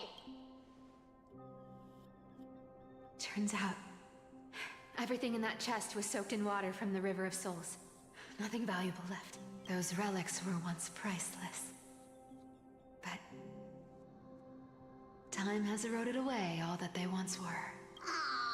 Hearing that from you makes it sound so sad. Wait, why am I getting all sentimental? I haven't even processed what just happened. That horrible woman. When did she... Oh! If you see her, let her know this. As demigods, we can't avoid our duties forever. Could it have been back then when... Do you remember now? Looks like you don't need me to jog your memory. She must have slipped that nymph into your pocket while you were distracted. Don't underestimate that bug. It's every bit as dangerous as the seamstress's golden thread. Let your guard down for even a second. Whoa, that's like some brainwashing monster's boss. How did you realize something was wrong? I'm curious. Actually, it gave itself away very. Speaking of the world-bearing titan, Cypher, didn't you tell me once you used to be an apprentice? We've been partners in crime for 1,000 years. We've talked about everything there is to talk about. Except for that one experience at Dawncloud. I never... absolutely wouldn't have shared that with anyone. But, boss lady, there's a chance Aglaya wasn't trying to... And as far as I know, the embodiment of trickery despises that golden thread which forces people to speak the truth. You'd never defend Aglaya, isn't that right? Zagreus. You have a terrifyingly shy... After all, I'm the only one in the world who knows you're still alive. To make sure you survive the Titan trial, I had to fool the entire world. If you want to keep that lie from falling apart, you'd better keep playing your part in the days ahead. Even if it weren't for saving my worthless little life, I'd still walk through fire for Cypher. You may have been reduced to this form, but you still haven't lost your way with words.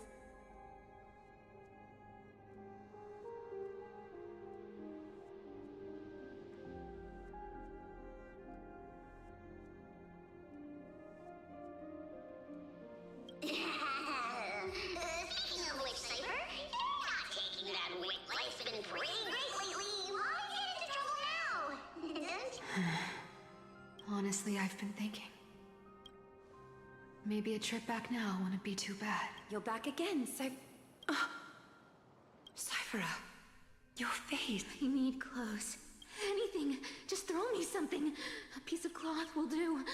Just enough to cover the wounds. I will pay back the amount I owe. You're bleeding golden blood. Yes. What about it? So what if I'm one of those Chrysosairs they talk about? Those infinitely strong heroes.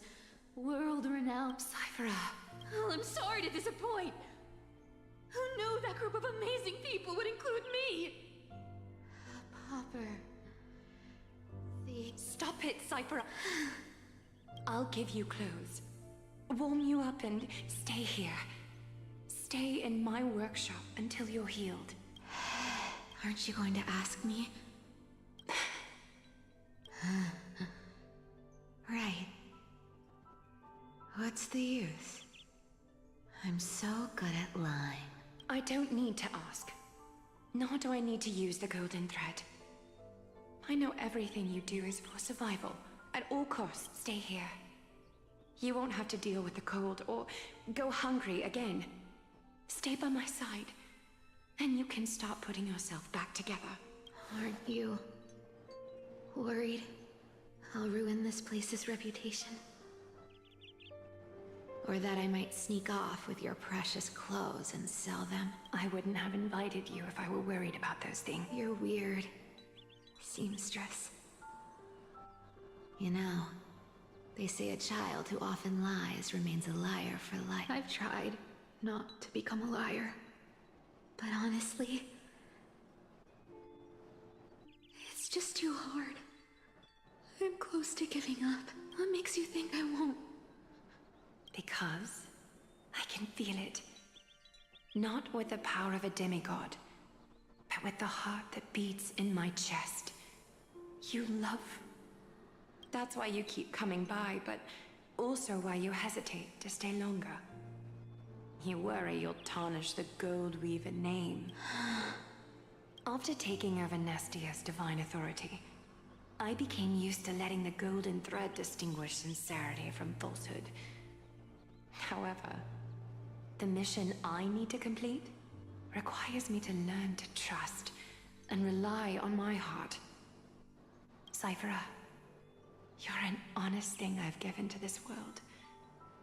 And also a challenge the world has given to me.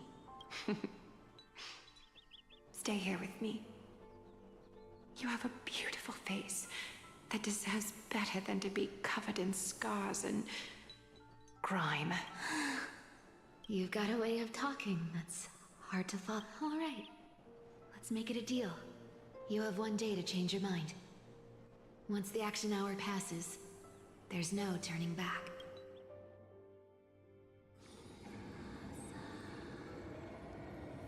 These folks in black are not responding to provocations, nor do they seem intent on fighting.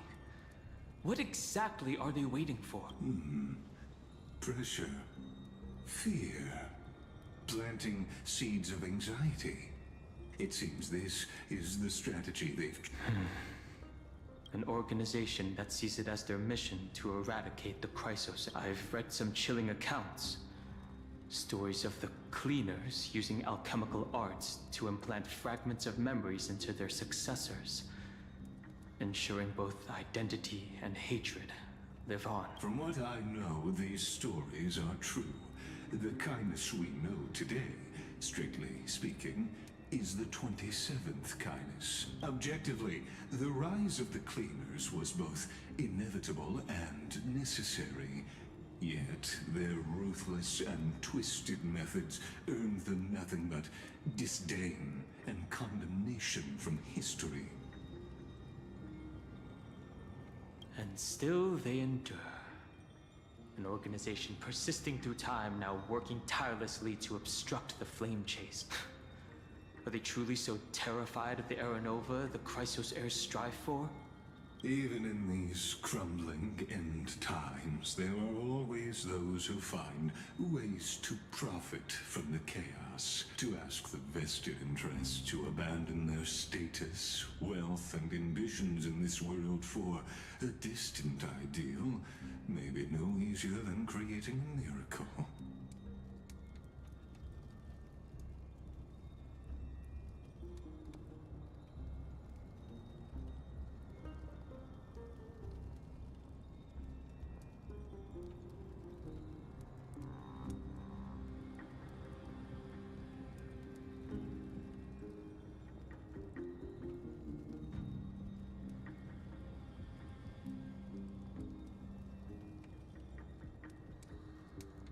I wonder where she is now. If they're targeting me, she definitely won't escape their notice either. I hope all is well. Is that Lord Krateros? There you are, Lord Donghung. We couldn't reach you on the teleslate, so the Holy City Guard almost assumed you two had met some terrible fate. You pests crawling in the shadows, back off. Your plot ends here. You played your hand. Run while you still can.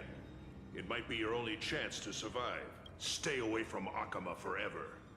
If you set foot there again, the fury of its people will tear you apart. Because Aglaya is dead, and in the eyes of the Holy City citizens, her blood is on your hands.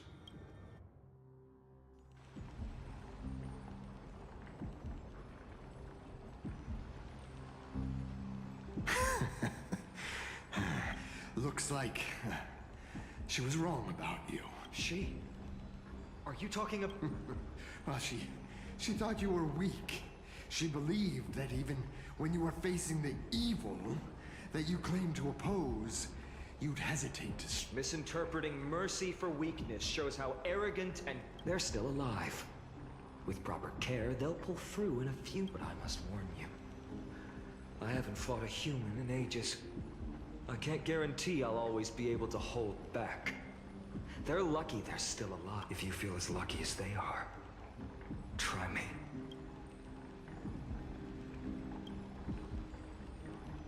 Finon is seriously a... Get out of here. Don't show your face around us again.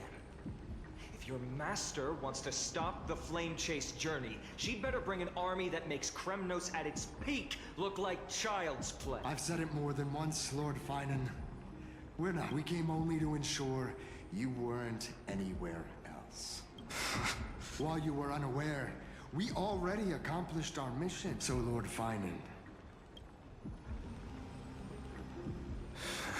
Are you... I'm fine. Anyone who uses innocent lie.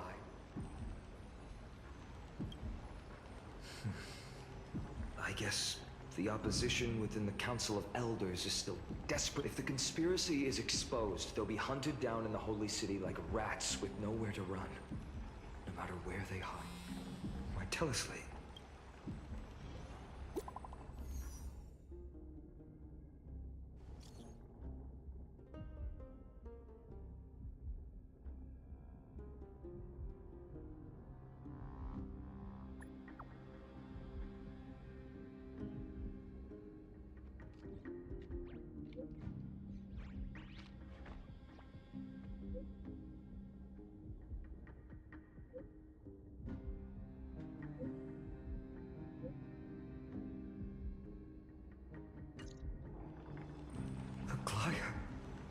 Blasted. But how could they possibly... Stay calm. This could just be one of her... Finon, what should we do now? Stay on course. I'll contact Treeby and ask her to keep the citizens calm. We'll hurry back to Akama as fast as possible and assess the situation in the city. I won't be merciful this time.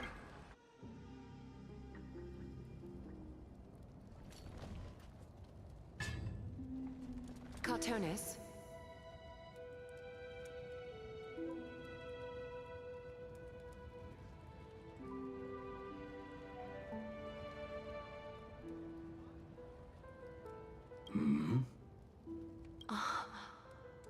Your form. I haven't seen you wield the hammer in so long. I couldn't help but be You, in this form, you come to... That's right. At this moment, my physical form is already shattered.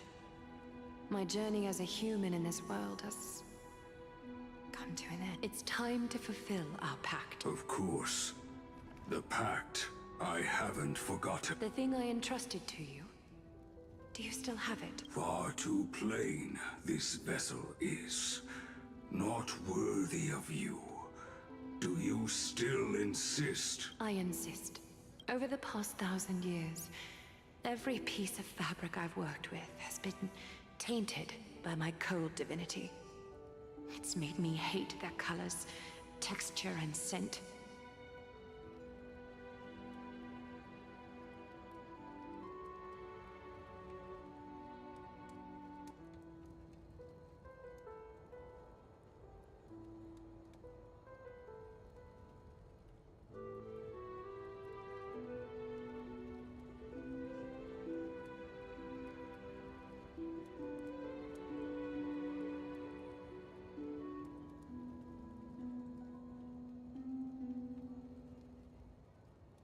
This ornament stands apart. It was a gift from a child. She was pure. How to say goodbye to everyone. I'm afraid there's no such detailed plan this time. I deeply regret not being able to say farewell to them, one by one. The moment has come. My departure will give them one less thing to worry about. This parting gift should help ease the regret of such a sudden goodbye. Invented for the Titans, Kremnos' soul-forging technology was. Though divinity it retains, filtered out, the remnants of humanity will be.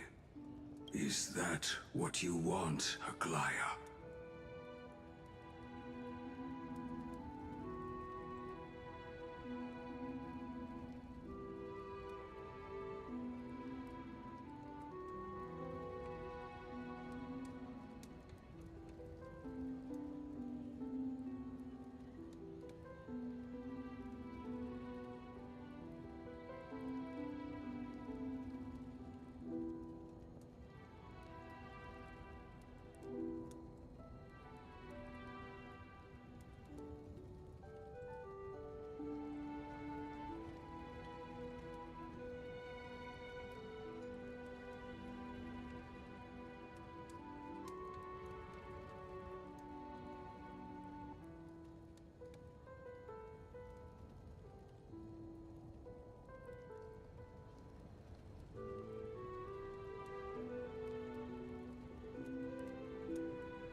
You've confirmed this with me repeatedly. Yes, Cartonis.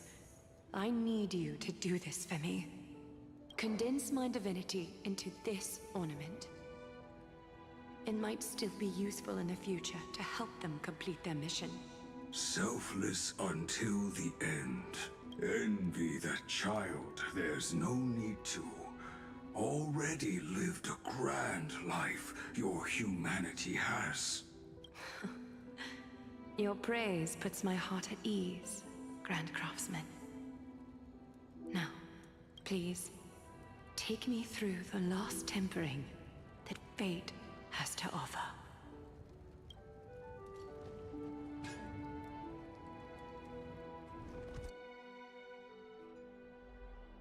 The city is silent. and tension is building with every passing second. The news is probably spread by now. Every household is locked up tight, and all the market stalls have closed down temporarily.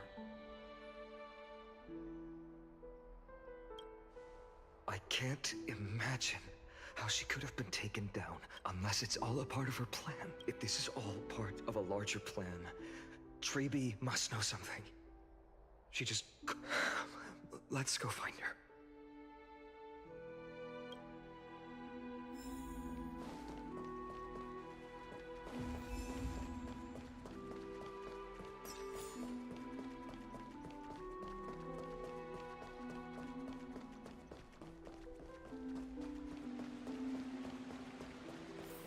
Hung came back before us. Well, maybe he's... You're back. How's everything? No injuries, I hope? Don't worry. The cleaners didn't lay a hand on us. Lord Kratos, were you in the city when it happened? Regrettably, no one knows the details of that moment. Eyewitnesses only saw... It's fine. Eyewitnesses at the Memorial Palace saw Aglaia fall from the Chrysos airbath. Oh, God. She showed no signs of life by the time the Holy City Guards approached to check. They were too afraid to jump to conclusions. After all, she was a demigod who lived for over 1,000 years, the leader of the Chrysos heirs. Most citizens of the city believed she was pierced through the heart by a uniquely crafted dagger. I saw it for myself. It's one of the weapons carried by the cleaners.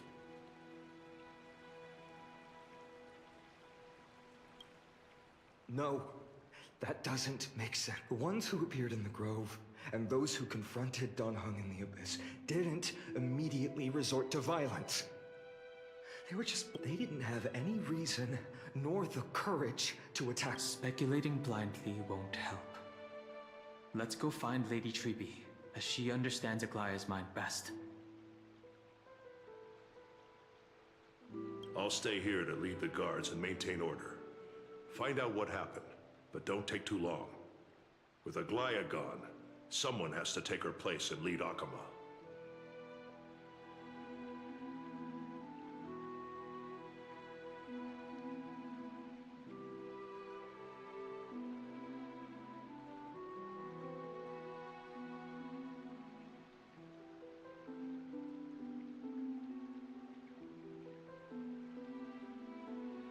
Also, Miss Hyacinth was the one who declared Aglaia dead. You might want to... Thank you, Lord.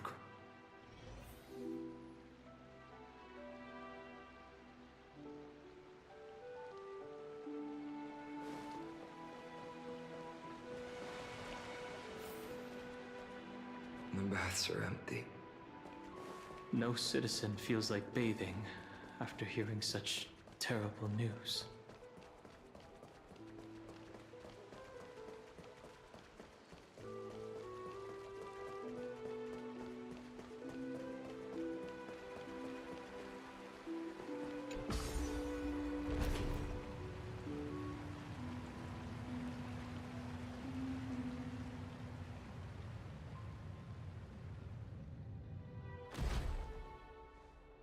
Hyacinth. You're back. We heard from Kratos. Are you alright? I'm fine. I've been staying close to Lady Treby and Lady Trinan after the incident. It's great that you could come back so quickly. They need someone with them now.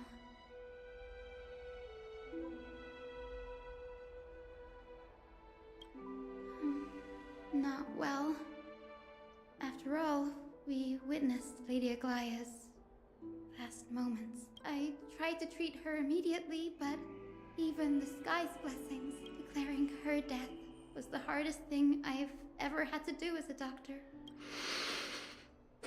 Lord Finan, don't push yourself. You're carrying a heavier burden now. Please, don't fall. It's fine. I can handle it. What I've lost is a mentor and a comrade in arms. But for Treby, And Trian, you should rest, Hyacin. You've been awake for a long time, haven't you?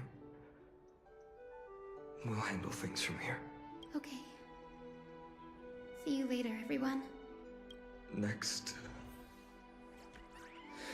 we should visit Lady Treby.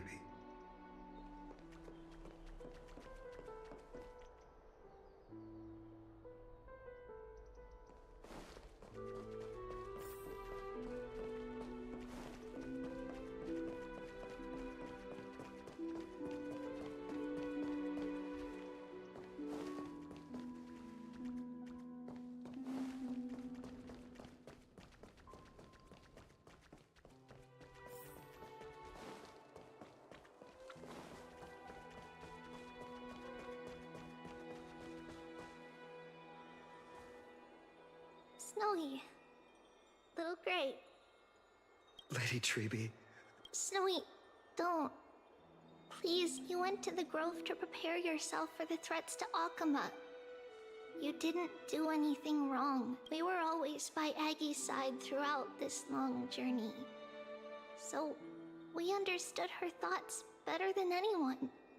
She knew she wouldn't see the end of the Flame Chase journey. Yet, she gave everything without hesitation. For the future of everyone. I know what Aglaya expected of me. Right now, the last thing Akama needs is a leader wallowing in self-pity. The scroll over there was entrusted to us by Aggie. She instructed us to hand it over to you when the time was right. I think now's the right time.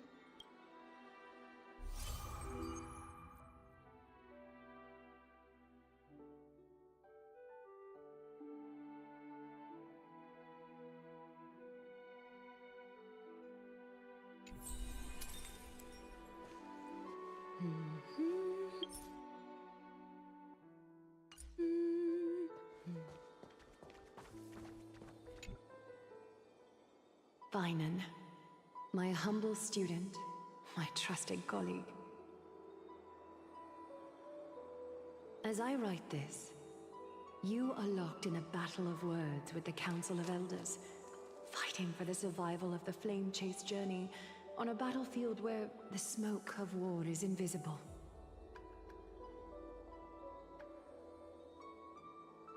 I deeply regret and feel guilty for hastily pushing you and the Trailblazer into the debate. But please forgive me. At that moment, I could not afford to show any sign of weakness before you, as it would have crushed your morale.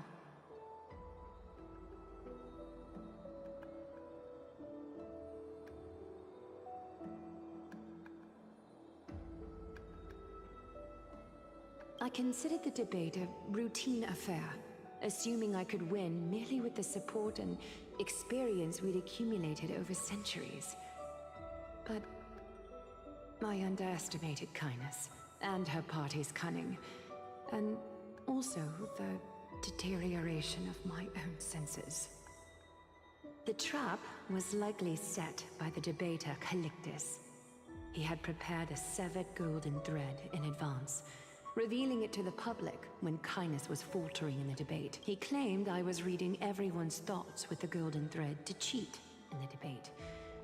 I could have countered that low tactic in 100 ways, but my words slipped out before I could even think about them. With deceitful scoundrels like you in the crowd, I have no choice but to rely on the golden... You can imagine the reaction that comment provoked. At that moment, the divinity in this body might be eternal, but that is not the essence of me. I am a daughter of humanity. Realizing that my humanity was fading, I began to plan my exit. What kind of departure would not waste such a belated death? But I knew I couldn't simply fade away in my sleep like anyone else. The serpents have always lurked in the darkness, terrified of their heads being cut off by the golden thread. If my departure were to be calm and uneventful, it would only lead to a swarm of those serpents emerging from their nests. Regrettably, a peaceful death is a luxury I cannot afford. I must feign weakness, deliberately, to make those serpents lose patience and act rashly. Just as they think they've struck and sunk their fangs into my heels, that's when I'll strike back. The blaze soaring into the sky might sow fear and confusion, but I have no worries about people losing their way. After all, Akima still has you to guide them, Finan.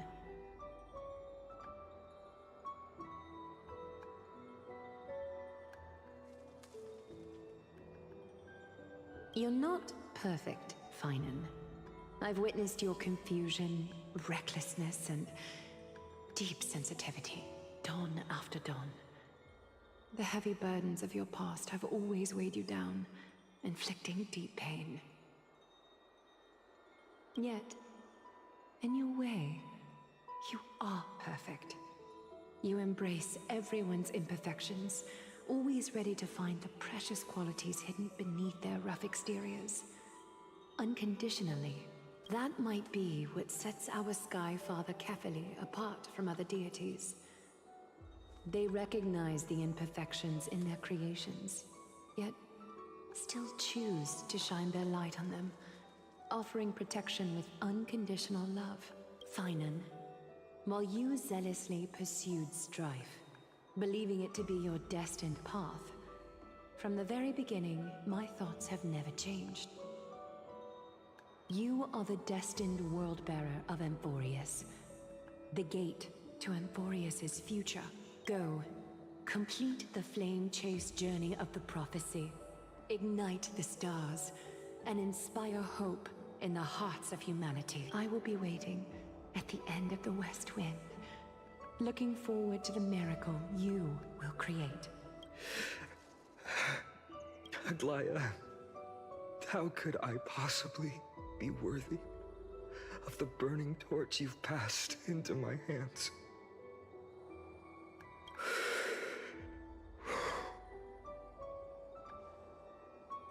Dalang, can you do me a favor? Whatever I can help with, just say the word. Please deliver a message to Lord Krateros. Have him gather the Holy City guards and the Kremnoans to spread the word from door to door. At the lucid hour tomorrow, Finan will speak at the Marmorial Palace. Urge everyone who has concerns about the Holy City's future and the Flame Chase journey to attend this gathering. Tell them Aglaya has left Amphorius the seeds of hope. Understood. Thank you. It's been a harrowing day for everyone. Please make sure to rest well and collect your thoughts. I need to prepare.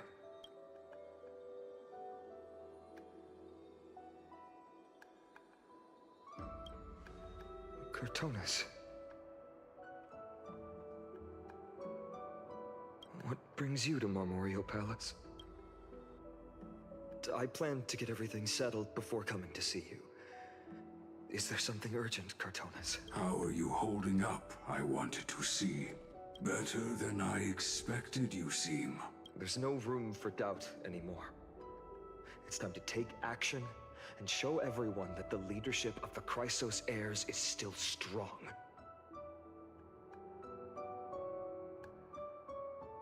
Right, your assessment is... Now, here, take this.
Is this it? You've completed it. Dawnmaker.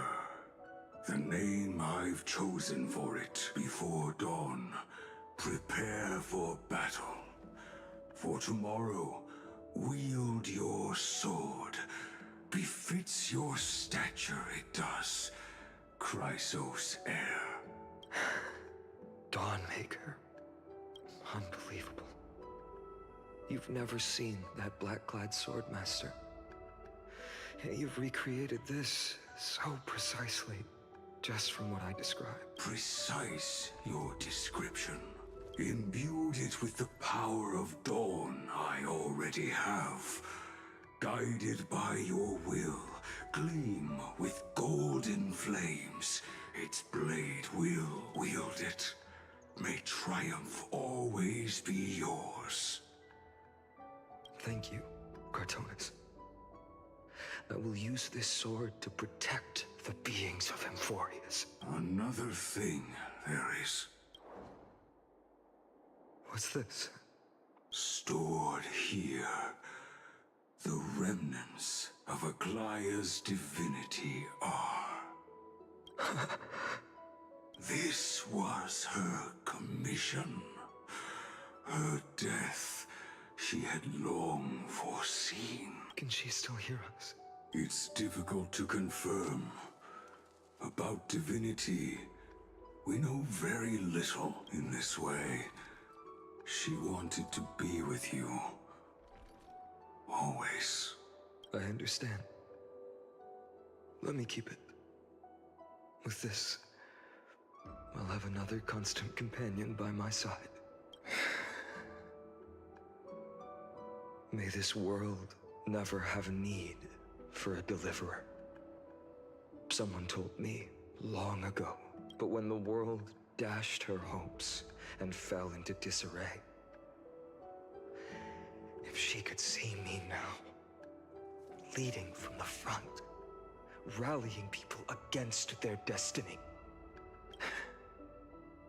she would surely smile.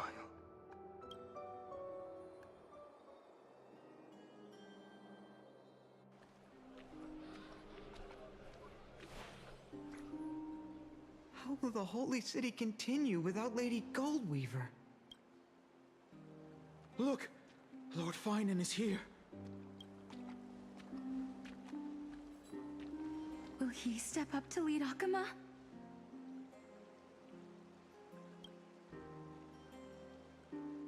Not long ago, I spoke at the Citizens' Assembly at Dawncloud. I wrestled with every word, searching for the right ones to rally support and keep the Chrysos heir's flame chase alive.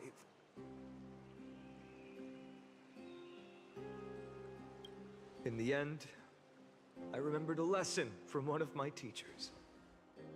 In battles where words are weapons, outrage and blind passion often overpower reason. I followed his strategy. I painted my opponents as nothing more than pests, tore apart their character, and laid out their crimes. The strategy worked. I secured enough votes to achieve my goal, but afterward, there wasn't even a flicker of joy. I realized that apparent victory masked a deeper failure. In my pursuit of success, I fueled division and strayed far from my very purpose that led me to the Flame Chase journey. This journey was supposed to unify, not divide, to strengthen us, not weaken us. It was the gold thread that mended our rifts in the past. Some saw it as a means of surveillance, a tool of control. But no one can deny that it was Aglaya who held this city and even this shattered world together. Now she is gone. Yes, as you have heard, the demigod Aglaya, who guarded the holy city for a millennium, has indeed fallen.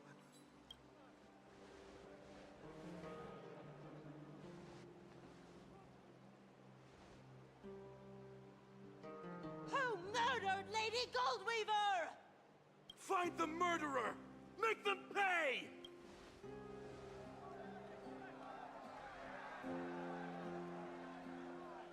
I felt the same as all of you initially. I wanted to stand here beside you, to condemn the sinners, to discuss retribution, and to see justice brought down upon them. But my perspective has changed.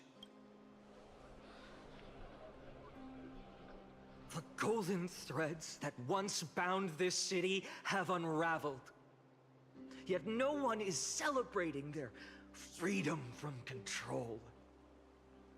In the empty markets and bath chambers, one feeling lingers. Unease.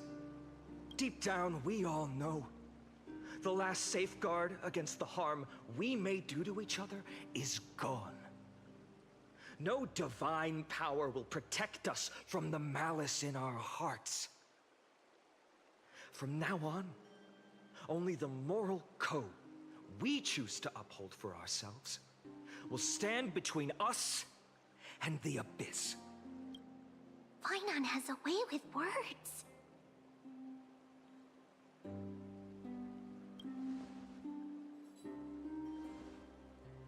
Oh, all right. The flame-chased journey is nearing its end. With only one Titan left for the Chrysos heirs to conquer. Aquila! Before I rise to the skies, I challenge you.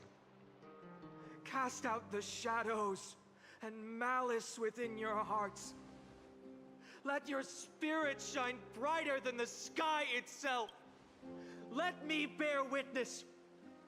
Even without the divine authority of romance, Akuma will remain a sanctuary in these end times. A place for the kind people Aglaya dreamed of. The kind of people foretold in prophecy. A better people! Better people! Better people! Better people! Better people! Better people! Better people! I appreciate your willingness to accept the challenge. You have reminded me that Aglaya left me perhaps the simplest duty in the world. To bear the burden of creation, I need only to give one thing. It's a gift she once gave me without hesitation, and now I share it with each of you. Unshakable faith. There's still a long way to go before Amphorius is reborn. But we will not forget the past as we move forward. For the memories of Amphorius will always benefit future generations. Allow me this moment. I want to borrow a few minutes of your time to commemorate a demigod who protected the Holy City for a millennium.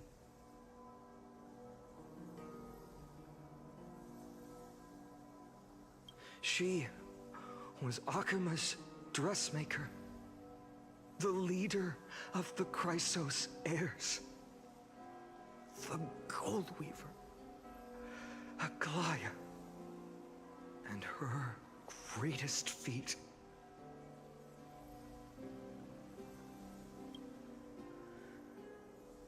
was being a selfless person.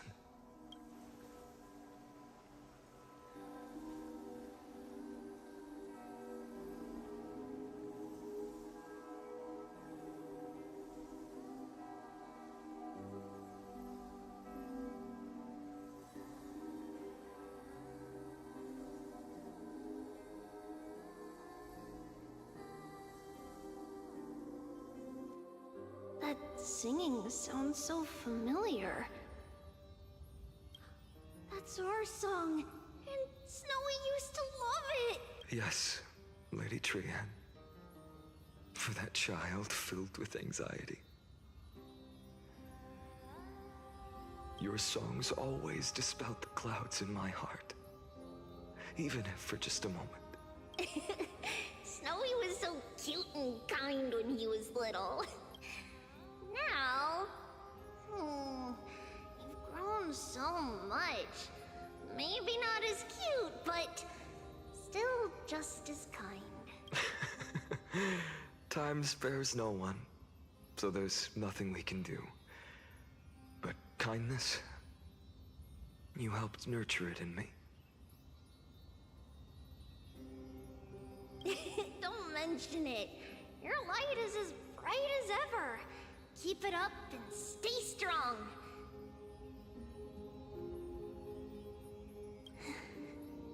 See you, Snowy. Goodbye, Lady Tree. I heard what you said.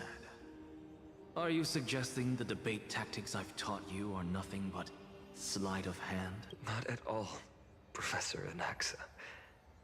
Honestly, without those techniques you taught me, the Flame Chase journey might not have survived.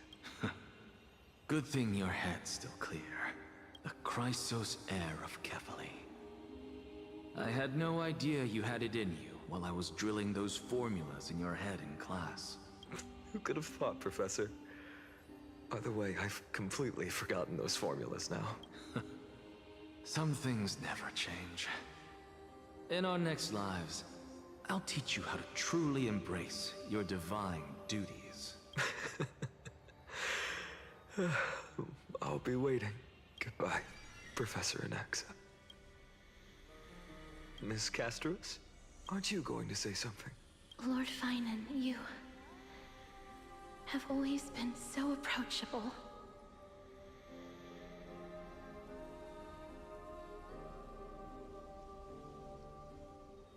Ever since we first met, you've seen me as a friend. It was the first time I understood what everyday friendship was like. But that's dangerous. Dangerous? Laughing and chatting with you, I sometimes forget who I am. And for someone with my kind of power, that's a real hazard. I hadn't thought of it that way. Sorry, I forgot to consider your perspective. Please, no apologies. Despite everything, thinking back on the times we spent together makes me really happy. I feel the same. Goodbye, Finan. Goodbye, Gastras. Aglaya. Remember, Finan, after completing the Flame Chase, leave the decision to initiate the Miracle of Genesis to the Amphorians. The Chrysos heirs are the executors of the prophecy, yet they, the people, are the true masters of this world. Rest assured, I always keep your teachings in mind. The difference between a presumptuous hero and a tyrant is a fine line, right? Well said. You've got a good memory. It's late. Anything else you'd like to add? Anything else? Even in your imagination, I'm not one to show my vulnerable side. No worries. I've long understood how difficult. Thank you for bringing me here, Aglaya. You saved me. Maybe what I wanted to save wasn't you, child, but this crumbling world. Goodbye, Finan. Goodbye, Aglaya. Did you forget me? Forget you? Like I'd ever. We aren't parting ways forever. You're just off to guard the gates at Castrum Kremnos. Let's not make this a tearful farewell. You know just how to make a person uncomfortable. I have a feeling we'll meet again in this lifetime. Let's have another showdown then. Deliver. That's very confident of you. I've changed since then. Have you seen this sword? It's a masterpiece freshly forged by Cartonis. A bold statement for a mere mortal who hasn't yet claimed the power of a Titan. See you around. Find enough Ides Elysiae. It's a date, Mightymouse. What a poignant, yet splendid journey. And it's still not over yet, is it? Yes, Cyrene. I was right. In the end, you did become the deliverer in this story. A lot has changed while you were away. I've met so many people, and tried so many things. I've found new resolve. And I've let go of some attachments. I'm not the same person I used to be. But to me, you've never changed at all, Feinem.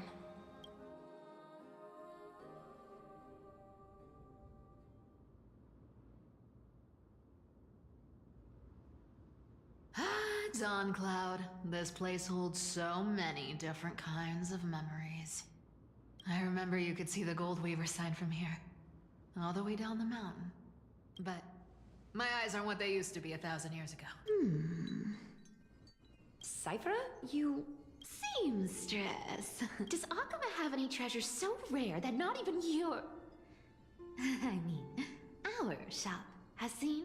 Of course it has. I heard there's a gem of all worlds hidden somewhere in Dawncloud.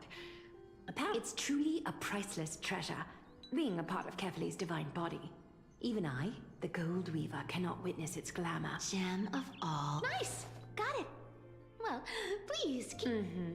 Let me guess. You're probably already plotting to sneak into Dawncloud to steal... And your next move is probably trying to sell it to the highest bidder, then distribute that money to the poor and the refugees in the Holy... Look, seamstress. Are you sure you aren't peeking into... You might be skilled at covering up lies, but your compassion is all over your face. Plain as day. Don't lie to yourself. Do you honestly think this is the right thing to do, Cyphera? What else am I supposed to do? That's the only thing I can do with my power. You keep talking about how I have the potential to become a good person. But I don't know what I need to do to get there! I can't weave golden dresses like you. I can't sing as well as Miss Hyceelins. And I definitely don't know as much as Big Sis Treeby. The only things I'm good at are the underhanded street smarts that no one even... But I still want to be... worthy. I know, Cyphera. I know. You are justified in your anger. Destiny is never fair. And your path is doomed to be even worse than everyone else's. You are fated to walk in the dark and bear the world's misunderstanding in this journey. But you have to believe that everyone in this world is unique in their own way. I am convinced that you're the only one who can bear the authority of trickery. Even if you have to contend with the legendary 300 Master Thieves of Dolos. I just want everyone to believe that the world is beautiful. And that everyone is simple. And kind. If would that lie become reality? If enough people believed in it, even though it's a lie. Lies will always be lies, Cyphera. But sometimes they can be more noble than the truth. Huh. Are you really planning to just stand there forever? Honestly, sneaking around doesn't suit you, Deliverer. I never thought I could slip past your sharp ears, Miss Cypher. I just didn't think it'd be right to interrupt when you're obviously lost in thoughts. Still as charming with your words as ever, boy. Your speech at the public baths wasn't half bad. I'll admit. It managed to touch my heart. Just a smidge. Thank you. I had a feeling back then that you were in the audience. Intuition certainly is a thing of wonder. Oh, and you didn't call me out on the spot. You waited all this time to tell me. Well, I thought you'd need some time to yourself. After she passed away.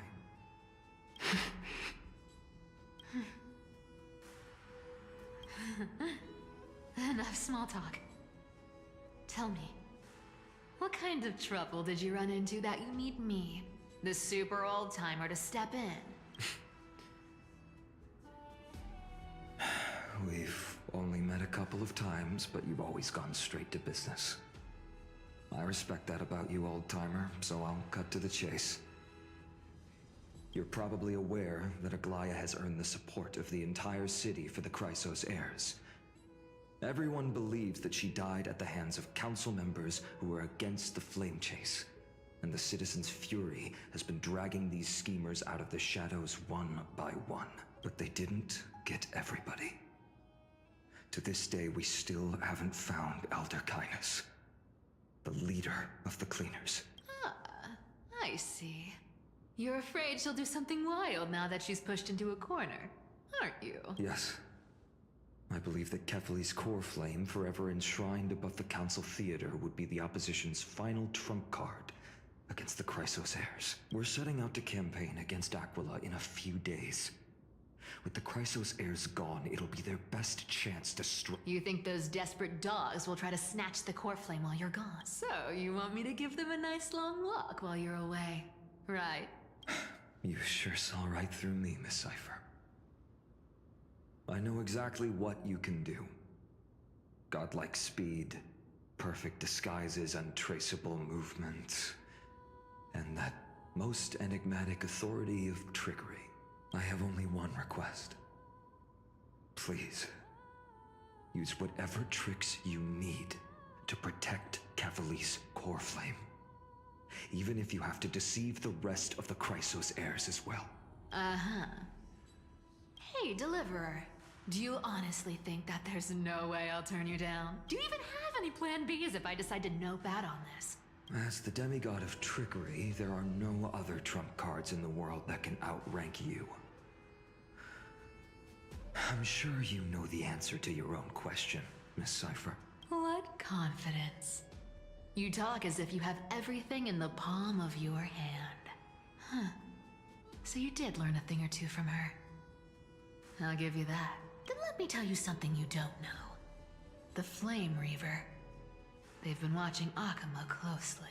You mean? Bet you didn't expect that, huh? I've been tracking them all this time.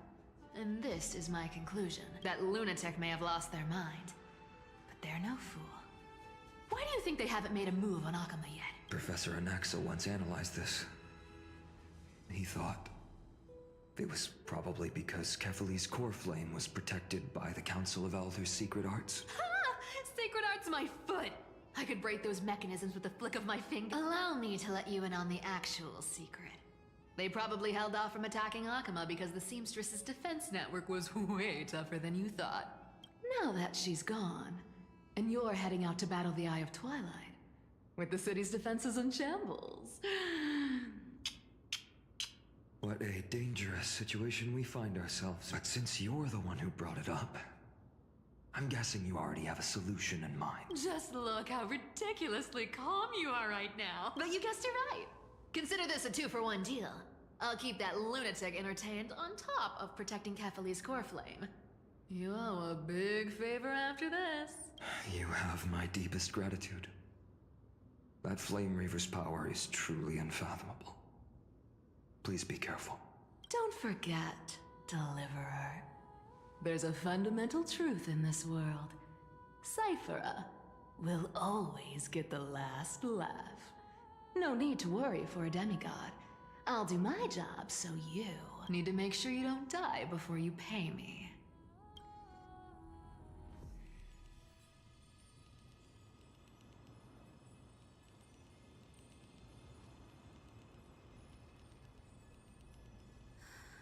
I'm back. I've been trying to stay away from here since the Black Tide destroyed the grove. And through that, stay away from the memories that might make me sad. But the wind keeps pulling me back. Maybe that's the Twilight Courtyard's duty, after all. I know, little Ika. I know. I too miss the days when we all studied together. But we have an even more important mission this time round. Lord Finan has already set the date to campaign against Aquila. You're right. At least I can still afford to get lost in thought once in a while. Oh, ancestors. Please wait for just a bit longer. The time I spent in the grove deserves some reminiscence.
This was where Professor Anaxa gave us.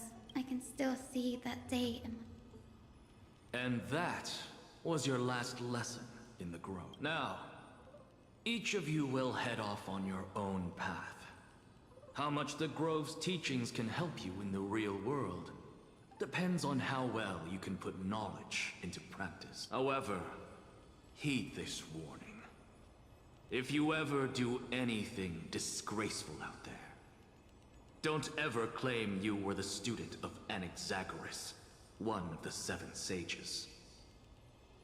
Professor Anaxa, there are still other classes scheduled on the calendar. Are you sure you didn't... Firstly, call me Professor Anaxagoras. Secondly, to clarify, the last lesson means the last lesson I will teach you. I will be entering seclusion from today onwards to research ancient alchemy. And all my teaching activities will be put on hold. Ah, I see. So you're saying that the lessons taught by all the other teachers aren't... All you do every day is wag that sharp tongue of yours. That's a credit deduction. I have nothing left to say. Next. Please wait, Professor.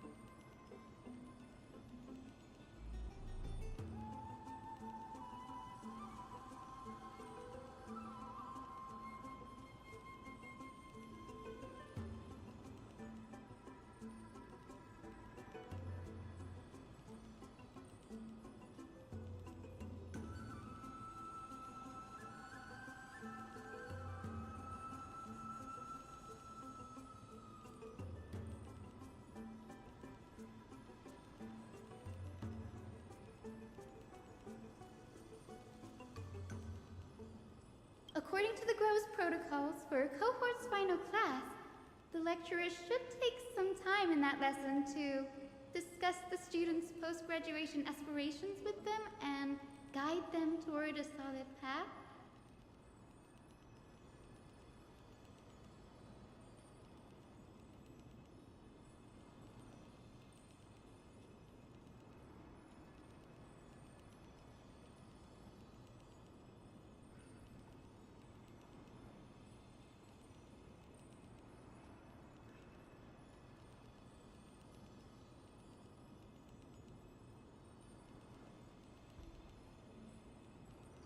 Surely you can't skip such a crucial step, Professor.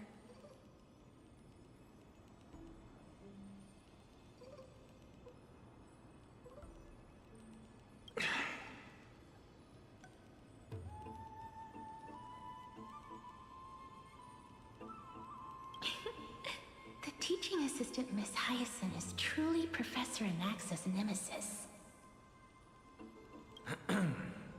Fine. Since Hyacinthia insists on this, let's go through the process. Since some of you are so eager to speak, why don't we start with you, Finan of Ides Elysiae? What is your post-graduation aspiration?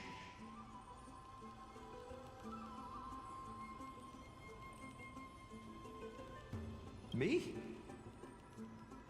Well, it's not exactly an aspiration, but the only thing I want to do is to protect the people I care about.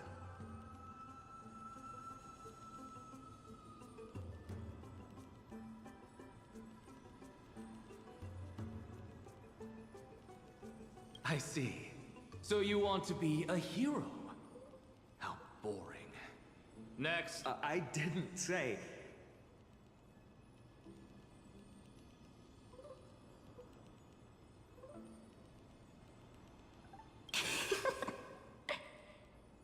Castoris, you've been giggling for quite some time. How about you go next?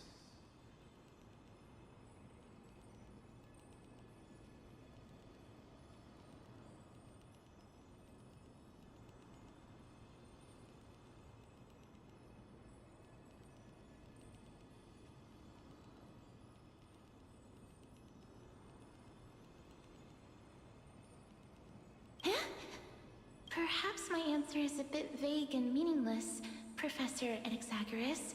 I hope the world can be freed from the agony of death, so that every living being may find calming peace. How naive. So naive that it makes me want to weep for your fairy tale. See? This is why I don't want to follow those outdated protocols. All I get are boring answers. Since you suggested this whole process, why don't you wrap this up, Hyacinthia? So it's finally my turn. Good thing I came prepared. My aspiration is nothing less than completing the final blank page at the end of the hero's epic. Blank page? An interesting description. I've read all of Amphorius's heroic epics while studying at the Grove, and a common thread came to my attention. Almost every epic ends with a description of the hero's achievements. But few mention how the everyday people of that time lived. No one recorded the struggles and suffering the commoners endured. So you're saying that, instead of legendary heroes, you're more focused on commoners living on the peripheries of historical records.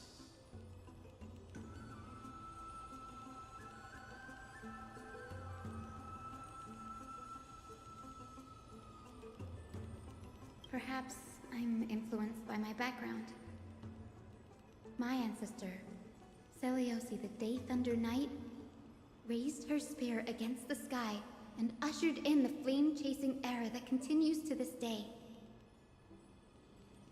Her story is told to every child descended from the Skyfolk.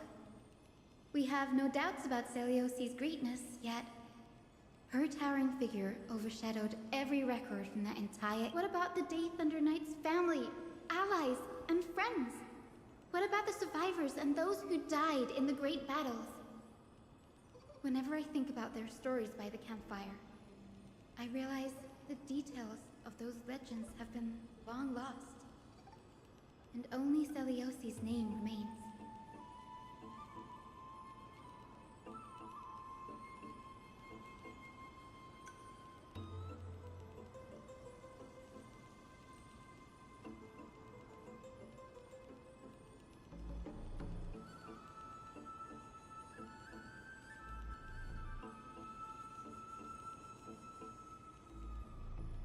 Her brilliance had become as blinding as Aquila's, lording over everything on the ground. That's why I'm glad that my era does not lack heroes. All my ancestors had was a sad past.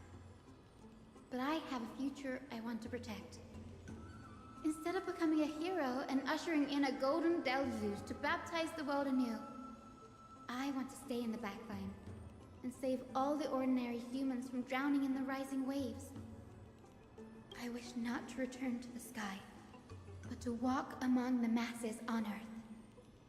I believe it's the only way for the saga of creation to include a footnote for the everyday people in its blank page. I'm getting embarrassed from remembering how I said all that, but my beliefs have never changed. Now I really have a chance to stay behind the hero's front line and realize my dream. Huh? Oh, Hyacinth! Danny, what are you doing here? I didn't expect to see you again in the Grove. Finan mentioned you were gearing up for the campaign against Aquila. Are you here too? You guessed it. To reach Aquila's realm in the sky, descendants of the Sky People must perform a bloodline ceremony, summon the spirits of our ancestors, and get their blessing. That's the only way for creatures on Earth to forge the rainbow bridge to the sky. And the soul of the first ancestor I want to see is here in the Grove. The rainbow bridge is essential to retrieve the core flame of Aquila, but undertaking such a vital ceremony alone is far too risky. Don't worry. I have little Ika with me. You will protect me, won't you? Good, Ika. I'm collecting as many myths and research about the Titans as I can. Everything about Amphorius is a valuable addition to our databank when I get back to the Astral Express. Ah, right. If all goes as planned, you and Gray will be able to go home after this mission. Yes, assuming we can actually break the curse about worlds beyond the sky. I have a feeling it's not going to be smooth sailing. Oh? Could it be that you too have some kind of hidden powers to make prophecies now? That's not it, but I'm starting to question how real everything is after a conversation with a member of the Council of Elders.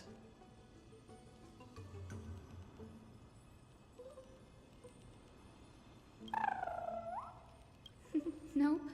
I didn't understand that either, little Ika. Don't worry about it. There's a lot that I still don't understand. Since we've already met up, why don't you come with me, Danny? I was thinking the same thing. The Grove is fraught with danger right now, and an extra pair of hands translates to extra security. That's the dependable express guard for you. So, shall we get going?